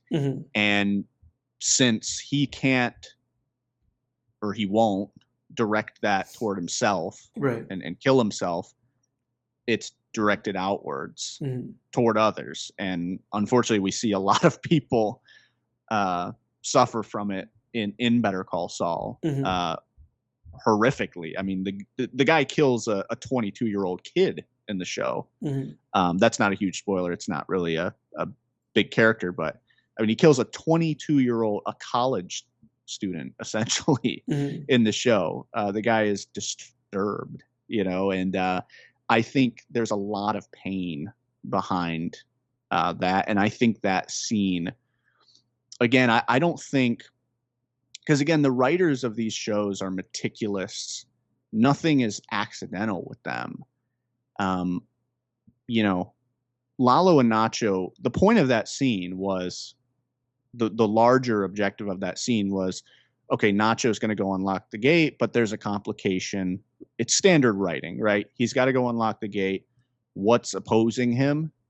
Oh, it's Lalo. He is outside blocking the gate. Now Nacho has to come up with a distraction, right? So that is the point that's the greater point of that scene. It's standard. Whose scene is it? Nacho. What does he want? Unlock the gate. How is he opposed? Fucking Lalo, right? They could have had Nacho and Lalo sit there talking about anything, right? But they chose to have Lalo sitting there talking about how he can't fucking sleep, right? And that's my conclusion. That's my reading on that scene. Well, I think you have like a solid. I think you have a solid argument, a solid foundation for this. Like, I'm not going to dispute it. Honestly, I'm not going to play devil's advocate with you, because I do think that you have like I think you have a very solid, just like, piece here. And obviously you backed it up with just like, scenes from the show, very good evidence, with like the Salamanca film. I think what you're saying, I think all that you're saying is like on point. If I rewatch the show, I could form like a solid counterpoint. But I do agree with you. I agree with your observations of this character. Yeah, thanks. And I mean, I think like, I think again it goes into like just how great of a character it is, because I think one thing they did really well with him too was they struck a balance with everything with that character. Yeah. I don't think I never felt like we weren't getting enough of him in the series. I never felt like we were getting too much of him. I felt like it was just right. Like the amount of scenes he was in. I feel like I never felt like we weren't given enough backstory or too much backstory. I felt like it was it's in the text, you know what I mean? It's like all there, and you just kind of have to put together the puzzle pieces. And a lot of it just remains mysterious, which is great, because then we get to have these conversations where we speculate about it, right? Yeah. It reminds me of the Joker in The Dark Knight. For, a decade and a half now, people have been speculating, was he in the military? Was he in the CIA? Who was he? But we'll never know, but we can speculate, and it's fun. You know that if you ask Vince Gilligan, he would just be like, there was a PA, and he said, what if he just says that he's been awake because he can't sleep? And we thought, okay. That's what he'll say if you ask him. Exactly. Yeah. I would love to ask one of the whoever, I can't remember which one of the writers wrote that episode, but I would love to ask the writer about that dialogue. But and I think another quick point about that scene too to notice, because again, it's like that episode is him and Nacho coming home, or Lalo rather coming home, bringing Nacho with him to Mexico. Right. And it's this big homecoming kind of thing, right? He's got this surrogate kind of family there, his gardener, his cooks, his bodyguards. They go to Eladio's hacienda. There's all these colleagues and friends there. There's hot chicks, there's all these people. And then yet that evening, Lalo is alone. Right. He's all alone, dude. Right. No wife, no kids, no girlfriend, no friends. Yeah. He's just there, man. With He's a guy that's just plotting against him. Right, with a guy who's plotting against him to kill him, right? Yeah. And it just Lalo sitting by the fire with a beer by himself, Yeah. No, I agree with you, dude. That's another thing about that scene. Again, I think was done on purpose. I think they were like, even though this is the most like quote unquote socialized of the Salamancas, he's still at the heart, at his core, an antisocial individual. Like he's a monster. And like a lot of monsters, he's in a lot of pain. Right. I agree with you. No, dude, the context and the text you provided all makes sense, especially too with like the paranoia, I think you are dead on. You should make one of those fucking like clickbait Better Call Saul videos. The true meaning behind Lalo Salamanca. Yeah. Well, sometimes I would like to because that's the thing. I think whenever people make like all the videos I've seen on Lalo, people just touch on the same thing. It's like Tony Dalton's performance, his smile, the way he always walks with his arms down by his side, the way he suddenly becomes angry on a drop of a hat. It's like, we know this. Like, not to knock anybody making videos, and I'm not saying those videos don't notice anything, but I think with character, it's like, let's dig a little more. We all see it. We know, we know he's charming. Yeah. What other, what else can we get out of this? No, dude, I'm with you, man. I do. I push you. Make that video. Probably get like 1 million views. If you clickbait it well, good thumbnail, good title, Probably, actually. Go for it, dude. Check out my other channel. Yeah, right? Film Tangents, where me and my idiot friend talk about movies. Fuck all movies. Right, fuck them. Let me go into my recap real quick. I'll just rattle them off. Okay. Let me see. Movie-wise, I only watched a couple. I watched what was the last one that I watched? We watched Dream Scenario last time. Okay, so I watched you watched Two Girls, One Cup, if I remember correctly. Right. Oh God. I watched The Flashpoint Paradox. It's a DC animated movie. Pretty good. I heard Justice League, The Flashpoint Paradox. It's pretty good. Give it a 6 out of 10. Like, I thought it was pretty solid. I watched 500 Days of Summer for the first time. Classic. Yeah. Never seen it. Mark Webb's only good movie. Yeah. Because then he made those Spider-Man movies. Right. I know. With Andrew Garfield. I couldn't believe that was the same guy. Yeah, that was a fantastic movie. 500 Days of Summer, 9 out of 10, man. I felt like summer dumped me after watching that movie. Dude. Yeah, right. No, great movie. Classic. Yeah. Poor thing is that what they did to Mark Webb by casting him, by making him be the director of Spider-Man based off his fucking last name. So Mark Webb is Mark Webb. It's like, that was so weird, wasn't it?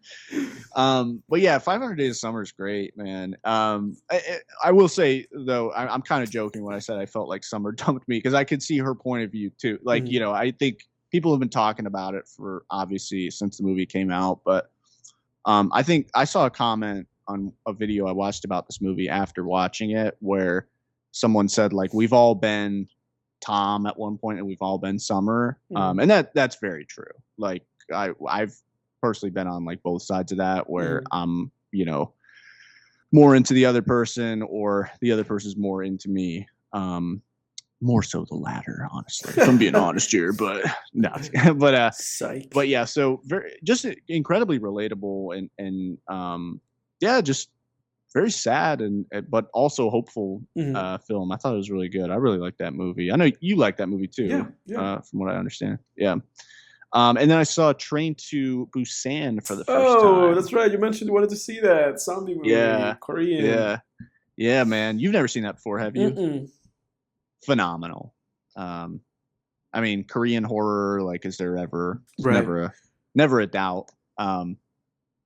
Absolutely phenomenal, beautiful, frightening, powerful film. This is what horror could be and should be, and all the time. Yeah, it's kind of an action thing too, but phenomenal. I gotta check it then, out. It's been on my watch list forever. yeah, it's so good, man. It's so good. And then obviously the Curb finale. I won't say anything about that. Obviously, I won't spoil that for you. I have like mixed feelings about it, but we can talk. We can talk about it when you watch it. Okay. And then I started the Fallout TV series. Heard mixed things about that. You heard mixed things. I've only heard good things about it. Really? But I don't know. We'll see. I guess I only watched the first episode. So far, so good. So far, so good. Yeah, right. I like it. I really like it so far. And then I started a little-known Netflix original series, Archive 81, which is like sort of analog horror-ish. It's not actual analog horror. It's like an actual, narrative film, but it's about basically this guy he's like an archivist, and he works to restore VHS tapes. So he gets hired basically as like a third party contractor to restore a collection of VHS tapes that were, burned in a fire. And he starts to kind of piece together this puzzle of like this kind of demonic cult and stuff. And he starts to see like different connections to his own life, like in them as well. What's the name of the guy from Sinister, the Bagul or whatever? Yeah. Start seeing Bagul, right? It's similar to Sinister. The videos they're not like snuff films or anything. They're like, it was like basically someone making a documentary, and he's restoring the footage. What's the name of this? And so, yeah, it's called Archive 81. Archive 81. But yeah, I just thought it's been on my watch list for like maybe a year now, and I just kind of picked it up because I think it's a really intriguing idea. I watched a couple episodes. So far, so good. Yeah, we'll see. Okay. We'll see. It's interesting because it's like it's a Netflix original, but there's no one like recognizable in it. It feels like this very kind of small thing, which that's refreshing sometimes. Yeah. To just watch something that doesn't have like famous people. Yeah, right. So yeah, it's pretty good so far. But that's it for me, man. All right, dude. Well, everybody, this is what you've been waiting for, ain't it? And it's time for the main event this evening. But the film of the week, everybody listening, is Death Proof, 2007. Quentin Tarantino. This is BoJack Horseman. Yeah, the BoJack Horseman reference for everybody not in the know. But this is, let me see, Reservoir Dogs, Pulp Fiction, Jackie Brown, Kill Bill Volume 1 and 2, and then we have, what's the name of that movie? The Nazis and the Inglourious Bastards. And then this was movie. this before Inglourious Bastards or after? I think this was before, actually. Let me see. Yeah, because Inglourious Bastards was 08, right? Yeah, and this was 07. I think you're right. Bastards. Bastard. Bastard. Yeah, 2009. This was 07. He bit me, Lois. The bastard bit me. So it came right before. But this is, I guess, technically Tarantino's 5th movie, if you count Kill Bill as one film. 6th, if you count Kill Bill as 2 different movies. Tarantino's 5th movie. And this is the movie, I guess we'll get into a little bit of the trivia later. But again, written and directed by Quentin Tarantino. And interestingly enough, also shot by Quentin Tarantino. Interesting. So, dude, what do you make of this movie? What are your thoughts on Death Proof? Yeah, I have like mixed feelings on this movie. There was a lot obviously that I liked in this movie. Because when you get to a certain point in a Tarantino film like this, and a dude is eating nachos, Mhm. and you can just hear every smack of his lips, and he just got this sharp, witty dialogue, and Mhm. there's just this sharp, witty dialogue between Mhm. people, and you realize that, oh boy, the suspense starts building up. Like, oh Mhm. boy, this guy's gonna kill this He's gonna woman. start killing people. He's gonna It's start like killing again. Yeah. it's like, you know what? It's a Quentin Tarantino movie. You son of a bitch. I'm I'm in. in. And that's how I felt. Like I Yeah. was like, I'm in, man. Yeah. Yeah, like you know, it's a Tarantino film. It's got all the sharp, witty dialogue that is just intoxicating to listen to, because it's like, Mhm. and I still don't know like fully how he does it. Like Mhm. after years of being a student of writing and filmmaking and storytelling, like Mhm. and watching his movies, like I still don't fully grasp like how he does it, because like it's like there's just this combination, I think, if I were to put it succinctly, of I feel like the way, okay, maybe this is how he does his dialogue. It's like a combination of three things. One, you have the standard, like there's something one of the characters, one or more of the characters wants, Mhm. whether it can be big or small. It can be an actual scene goal, or it can be as simple as wanting to convince your friend that a foot massage is cheating, right? Like in Mhm. Pulp Fiction. Mhm. Two, there's some sort of undertone of suspense, right? Right. Inglorious Bastards bar scene, who's going to get shot in the nuts, right? Right. Pulp Fiction, why are these guys walking into this apartment? What's going to happen, right? In Mhm. this movie, when's he going to get out of here with this girl and unfortunately murder her? Right. And three, I think maybe the third magic ingredient in there is strong language, Mhm. in terms of it's like he wrote it and then took every word and came up with a stronger synonym. Mhm. Mhm. You know what I mean? Yeah. Where it's like, instead of saying stand up, it's like get vertical, like Yeah. Yeah. something like that. Yeah. You know what I Exactly. Yeah. mean? No, I get Like exactly what you mean. I get yeah. exactly what you mean. So maybe those three things. Maybe I've just cracked the Tarantino dialogue code in 30 seconds. Who knows? Yeah. But I think that's a start. What do you think? I think that's a I start. think it's a start. I think it's a pretty good. I think it's a pretty good like dissection of the elements that come together to form the whole piece of dialogue. Yeah. So obviously that's always a positive. Yeah. I think like the chase sequences in this were They were fantastic. fantastic. They did a great job. Yeah, just very intense. You could just hear every freaking cough of the engine, every sputter, every just Mhm. just every pebble being run over, being hit by rubber. Man, it was just all there in terms of Mhm. sound design, visuals. Like the camera was just smooth as fuck during all those chase scenes, and then obviously like the death scenes were crazily done. The impact of that head-on collision in that scene was just like unreal, man. Mhm. Um, um, yeah, I would say like, let me think. There was another thing I was gonna say. Yeah, like the suspense and the build-up um, in a lot of the scenes were, again, like only Tarantino, in a way that few can do, just stretching that rubber band, as he puts it, which I think is a great way to Phrase it. phrase suspense. Yeah.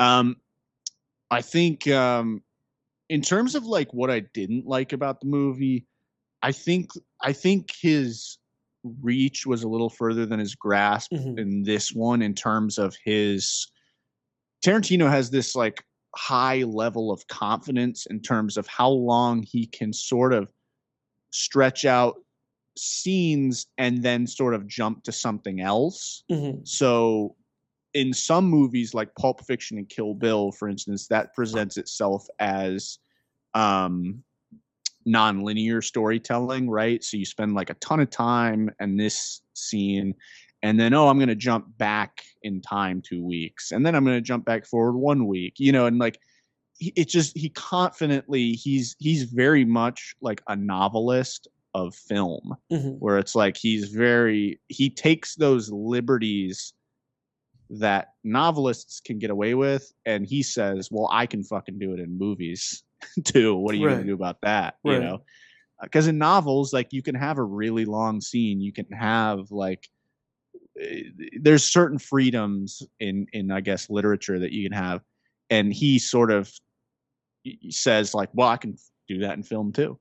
And I think in this movie it's kind of a weakness because we spend half the movie with these characters Mm-hmm. that end up getting killed Right. by the Russell character, by Stuntman Mike. Yeah, Stuntman Mike. And then we jump to new characters.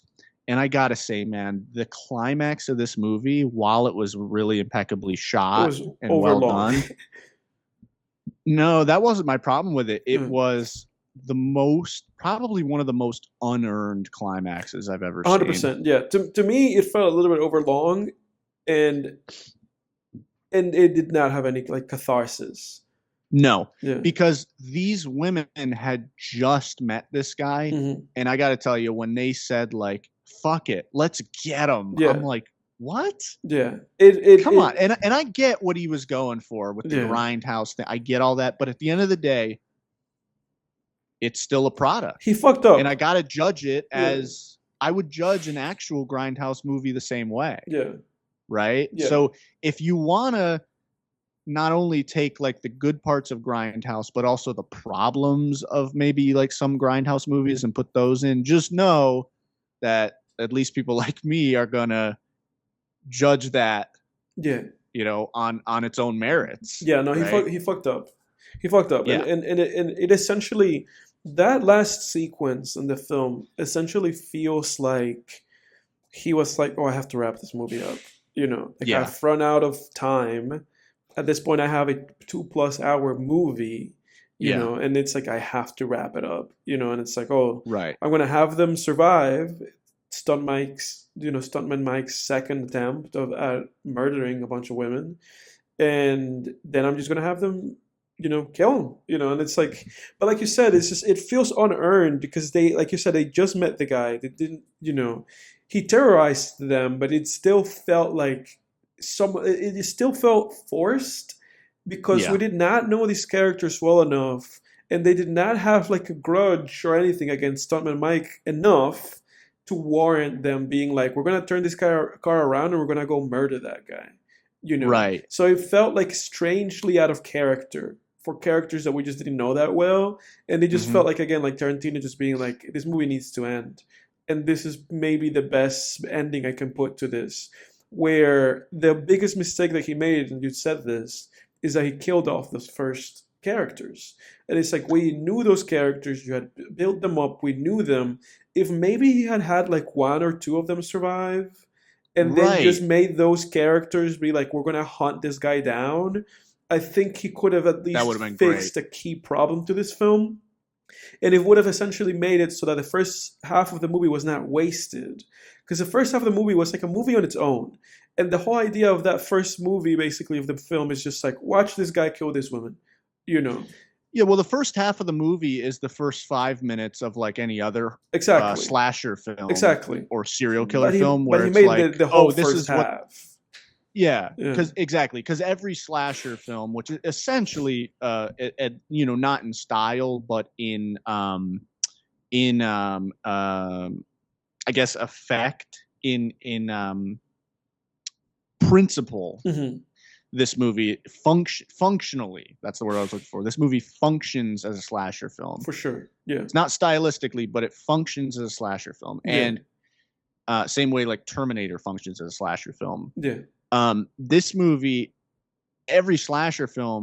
almost every slasher film, the first 5 minutes of the movie is the killer just killing someone random. Right. So it introduces you to the idea. Yeah.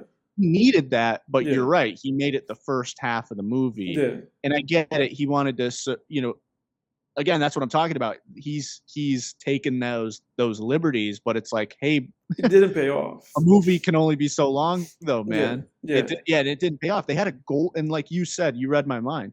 They had a golden opportunity to set they A had revenge like end of the film. yeah, he did all this work. He did all this legwork Yeah. in the first half of the movie He just threw it beautifully, away. Yeah. and then just threw it away. Just threw it away.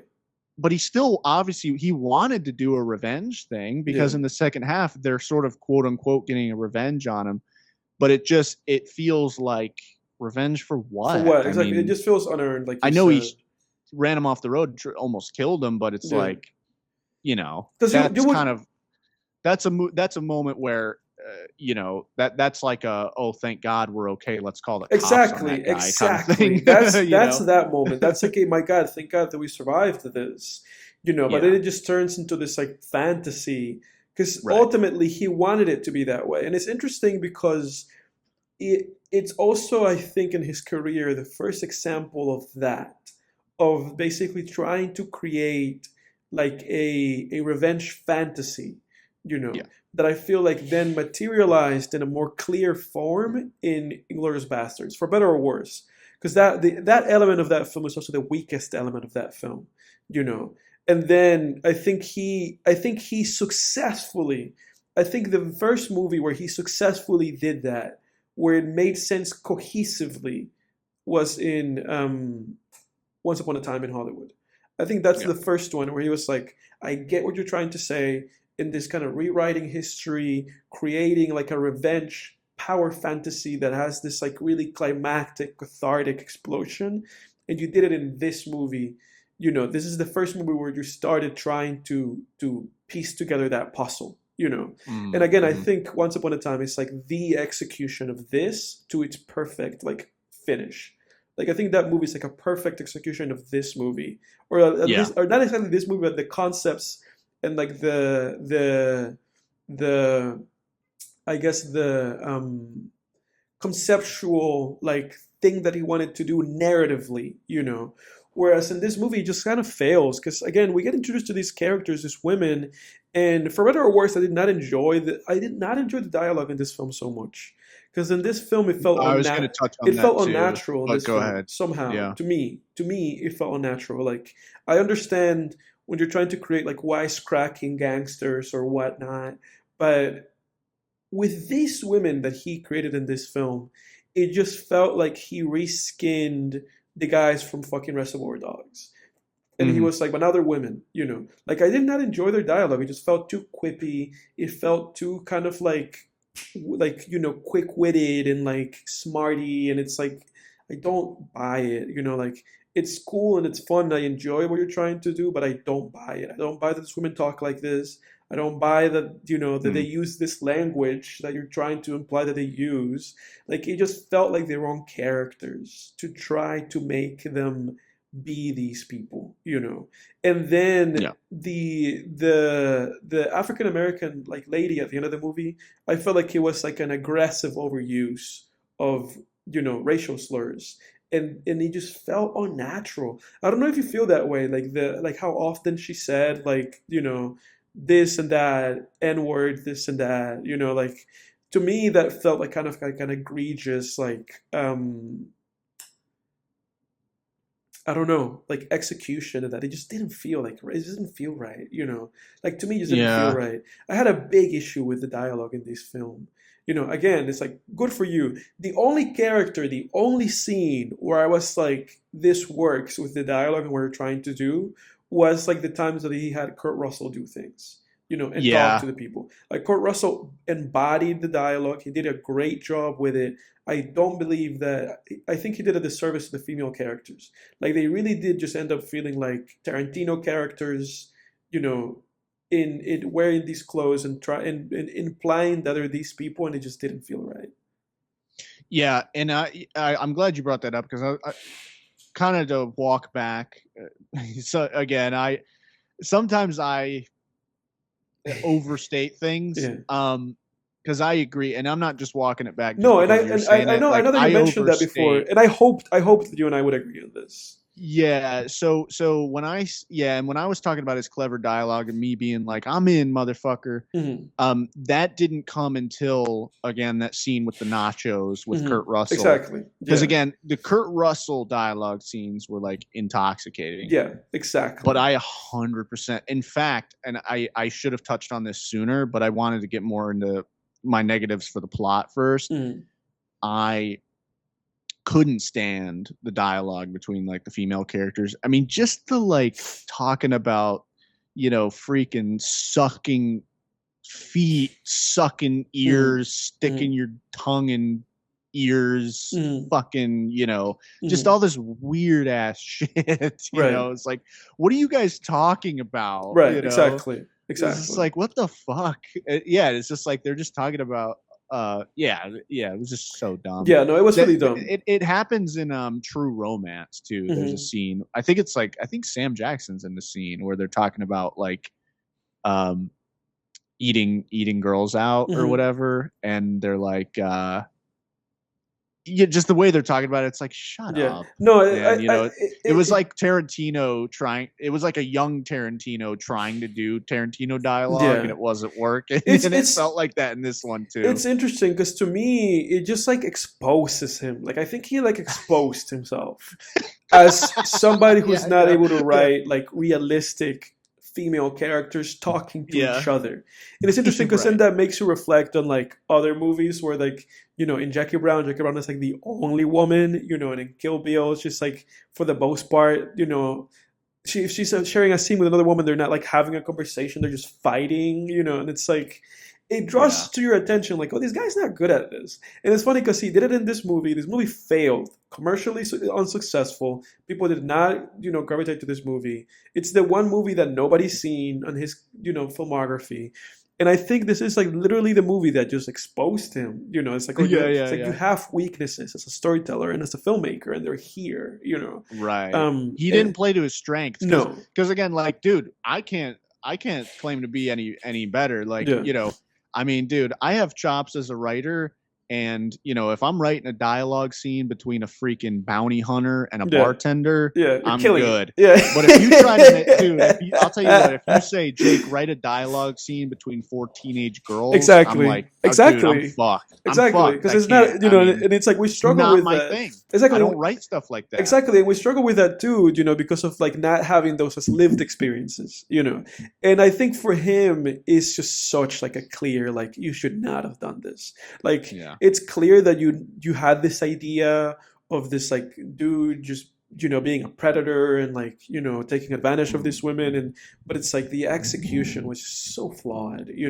And it was like Right. from the get-go that scene with them driving, I was like, oh, this is horrendous. Like I was like, Yeah. this is horrendous. Like this is horrendous. I could Yeah. not take it. I When couldn't Kurt either. Russell came into the film, I was like, oh God, saving grace. That's when I was in. That's when I said, "You son of a bitch, I'm Yeah, in." The second he started eating the nachos and like talking, I was like, "Fuck yeah!" And like yeah, Eli Roth was making fun of him, yeah, which was exactly. really, which was really fucking mean. Like Yeah, that it was actually really made me. mean, but it was. That was another strength of this movie too, was the way he was very clever about it too, where like serial killers, they feel a lot of times that's kind of like part of their profile is they feel very inadequate, Mhm, mhm. and he did a good job with that, like the Yeah. almost sneezed scene. It's Yeah, like like exactly, exactly. it's But it like, was, oh but it shit. was interesting still that he was able to pull off convincing her to do the whole Yeah, dance. I was like, okay, good for you. You still have, you have something in you. yeah, yeah, And it's interesting because then the car crash stuff happens, which it was to me it was goofy. Like when he took the girl in and he was like, "I was death proof, but only if you sit in this chair." I was like, that's goofy. Like it's an interesting idea. It's like I get it. It's like an interesting idea. It's still goofy as heck. And it's like yeah. I know this is supposed to be 70s, 80s grindhouse, and I attribute that to the presentation. Like how like scratched up the film is. Apparently they did that like literally. They didn't do that digitally. They scratched the film. Oh All wow. these like cuts and jump cuts and like double takes, and it's like I understand all that. There's like a scene where I think you can hear him saying like cut. Like Oh he really? did all of that on purpose. Like I understand that he was really trying to capture the presentation. Him and what is his name, Robert Rodriguez. They were trying to just create like grindhouse films because they love grindhouse movies. And I have to give him kudos. Like, good job on the presentation, good work on the cinematography. I dug it. There's a lot of great, interesting like shots, a lot of great, interesting scenes. The editing in this movie is pretty good. Again, the chase sequences immaculate. But again, man, it's just like, oh, I do have to give props to the scene after he gets in the car crash, and the sheriff is like talking to his son, and he's like, I'm gonna make sure it doesn't happen in Texas. And I wrote down like the dialogue. He says, let me see here. He goes, probably the only way that diabolical degenerate can shoot his goo. And he said it with that Texas accent. It's probably the only way he can shoot his goo. It's like, what? That's right. Oh, God. Which is interesting because apparently they had a scene where he did that. They had a scene like after he crashes onto them. Apparently the very next scene is just him in the car like doing it. And they deleted the scene because they were like, well, the point is implied because the sheriff says it in the next scene, so let's take it out. So it's in the text, and apparently it was on the film that was just like a sexual thing for him. Right. But again, he literally just shot himself in the foot, like you said. Like, he did all the legwork, and then he just wants to be like, oh, here's let's do this again. And it's like, no, bro, let's not do this again. Why are you doing this? Why are you introducing these characters? They all suck, like the first ones, Like right. Their dialogue is horrendous. You're doing the diner scene from Reservoir Dogs. It doesn't work. It doesn't make sense. They're yelling in this diner and that she says out loud, I have a gun, when you establish that Kurt Russell is sitting right there. And then after she comes out of the car and shoots him, he's acting like he doesn't know. It doesn't make any fucking sense.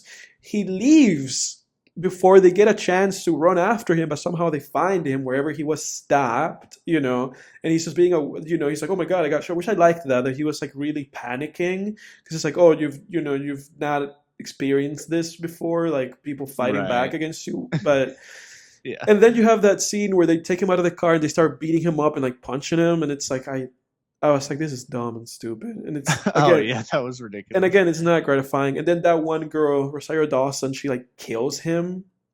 She like literally kills him. She like stumps his face in. And it's like, why would she do that? Like, this doesn't make any sense. These women are in huge trouble. They like crash into other people's cars. They abandon their friend. Yeah. When the motorcyclist crashed, I was like, fuck you guys. Exactly. So it's like you guys suck. So they just killed an innocent person. Exactly. So they're jeopardizing other people's lives. So you lose like, sympathy for the characters. And they abandoned, Elizabeth Winstead, what was up with that? In a assault situation, Right. And then it was never addressed again. And them doing that again, that's not funny, Nobody would actually do that to their friend, that's not funny, and it's supposed to be like funny. And I was like, this is not funny, man. This is horrible, and just from them doing that, I was like, fuck these characters, Oh yeah. And I was ready for Kurt Russell. I was like, kill him. Then now I have to see him. Because again, they're like, and they're engaging in this like reckless endangerment activity where she's like on top of the car. The lady driving can't see past her. So it's like, you could kill anybody. Like, this is really dangerous. Like, I don't know. This is misfire. Edwards of the police. Yeah. Dude, I'm kidding. I agree with you. But no, dude, misfire completely. Like, he said that when he made this movie, he thought he was like untouchable and that anything he made was just going to be a hit. And I'm glad that it's just like a wake up call for him. It's like, dude, you cannot write female characters. You botched this movie. You have a horrendous sense of humor. When it comes to certain things, you're not funny. And your inclusion in this movie, he's in this movie. Your self-inclusion in this movie was awkward, and I did not like it. Because it's just like pulling women, sitting them on his lap, making horrible jokes. You can see the actors' faces that are just like, oh, I don't think they're enjoying doing this. And then there's scenes where he's like kissing some of the actresses, and it just feels really weird, especially when this movie starts with, Bob Weinstein and the Harvey Weinstein production. And you're like, oh, geez, Dimension films. Yeah, so... Yeah, I will say one thing, too. I really... I guess like one positive, I do share Tarantino's love of like nostalgia in film. Yeah, for I mean, I sure. like the little opening logo with like the little blue panther or Yeah, whatever. for That was sure, cool. for sure. One thing though, on that note, that was kind of confusing for me too. I don't know if you have an answer to this, but Mhm. halfway through the movie, it stops looking like a '70s film and just looks normal. Like, why do you do that? You know what the funny thing is? It's unexplained. I Yeah, looked it up. I looked up the trivia, and it was just like it's not known why he did that. And it's like, oh, okay. that was weird. It was weird. It was weird. I guess just to establish it was a Different later time. timeline. Yeah, Yeah. I'm Because I mean guessing. that's one technique. I mean, like Oppenheimer did it where it was Yeah, like, you make the you give it a different color palette for flashbacks and flash yeah. forwards. But That's like the context, like explanation, I guess, if we look at it that way. But he himself never really addressed that. I thought it was cool that they were like, oh, the car from Vanishing Point. I've seen Vanishing Point. Great movie. Um, yeah, I don't have much else to say about this fucking thing, honestly. At least now, yeah, me neither. at least now we've seen all Tarantino movies. We can say Yeah, that we've seen them all, we've seen dude. all of them. That's weird. That's a weird feeling. Yeah, right? This has been sitting on my watch list Forever, like at the bottom. It was like one of the Yeah. first. I think it was like one of the first 10 Yeah. that I put on when I signed up for Forever. Letterboxd. Yeah, Yeah. forever. What would you rate this thing? Um, Probably a 6, maybe. Yeah, I think so. What about you? 5, 6, 5, 6. Honestly, I think a I can give it a 6. 6 because I wasn't ever bored. That's the thing. It's like I know? think a 6 is I wasn't bored. I enjoyed a lot of sections of this film. Obviously, he put a lot of heart and effort into this movie. Um, so yeah, I don't know. I think so. I think I'll let this movie sit at a 6. I think that's a respectable rating for this film. Mm-hmm. As But I chew on almonds here. I know I see Like you. I'm so hungry. This is like an ongoing film tangents thing. There's episodes where you do shoot you're like eating things in some episodes, and I'm drinking fucking alcohol in most episodes. Yeah. But I'm just a glutton. but No. Sometimes I skip lunch and then I regret it. yeah, I feel that, dude. That happened to me today. I am hungry. I'm probably gonna eat. I'm probably gonna snack on something afterwards. Yeah.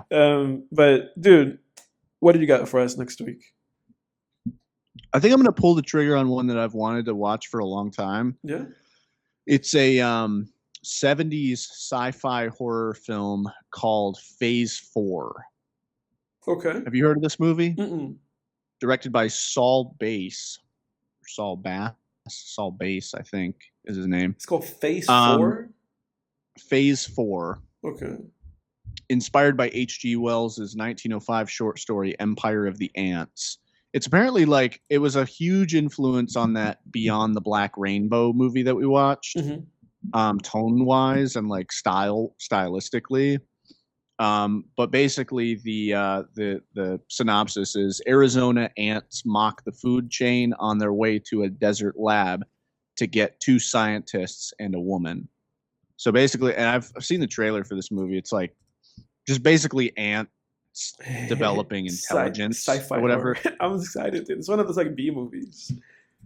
Apparently, though, this movie is made with like this one kind of apparently rises above that, where Really? it's there's a subtlety to it. It's not just like Attack of the Killer Ants type of thing. It's made with like a almost like I've heard people compare it to like 2001, Ah, with interesting. the style stylistically, I guess. Yeah. So apparently, it's just done very subtly and very artistically. Nice. So we'll see. Nice. But that's I've been wanting to watch this one for a little while now, so certainly gonna feel itchy after watching this one, I think. Yeah, right? And I killed an ant today. I had an ant on me, and I went like, ah. Dude, you're a badass. Holy shit. That's next week, everybody, Yeah. on Film Tangents. Hey, everybody be excited. Phase 4. Yeah.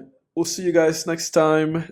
That's it for today. And come back, same channel, same time, same day. You know the deal. You know the deal. That's all there is. There isn't any more, folks. All right. Next time on Film Tangents. We're out.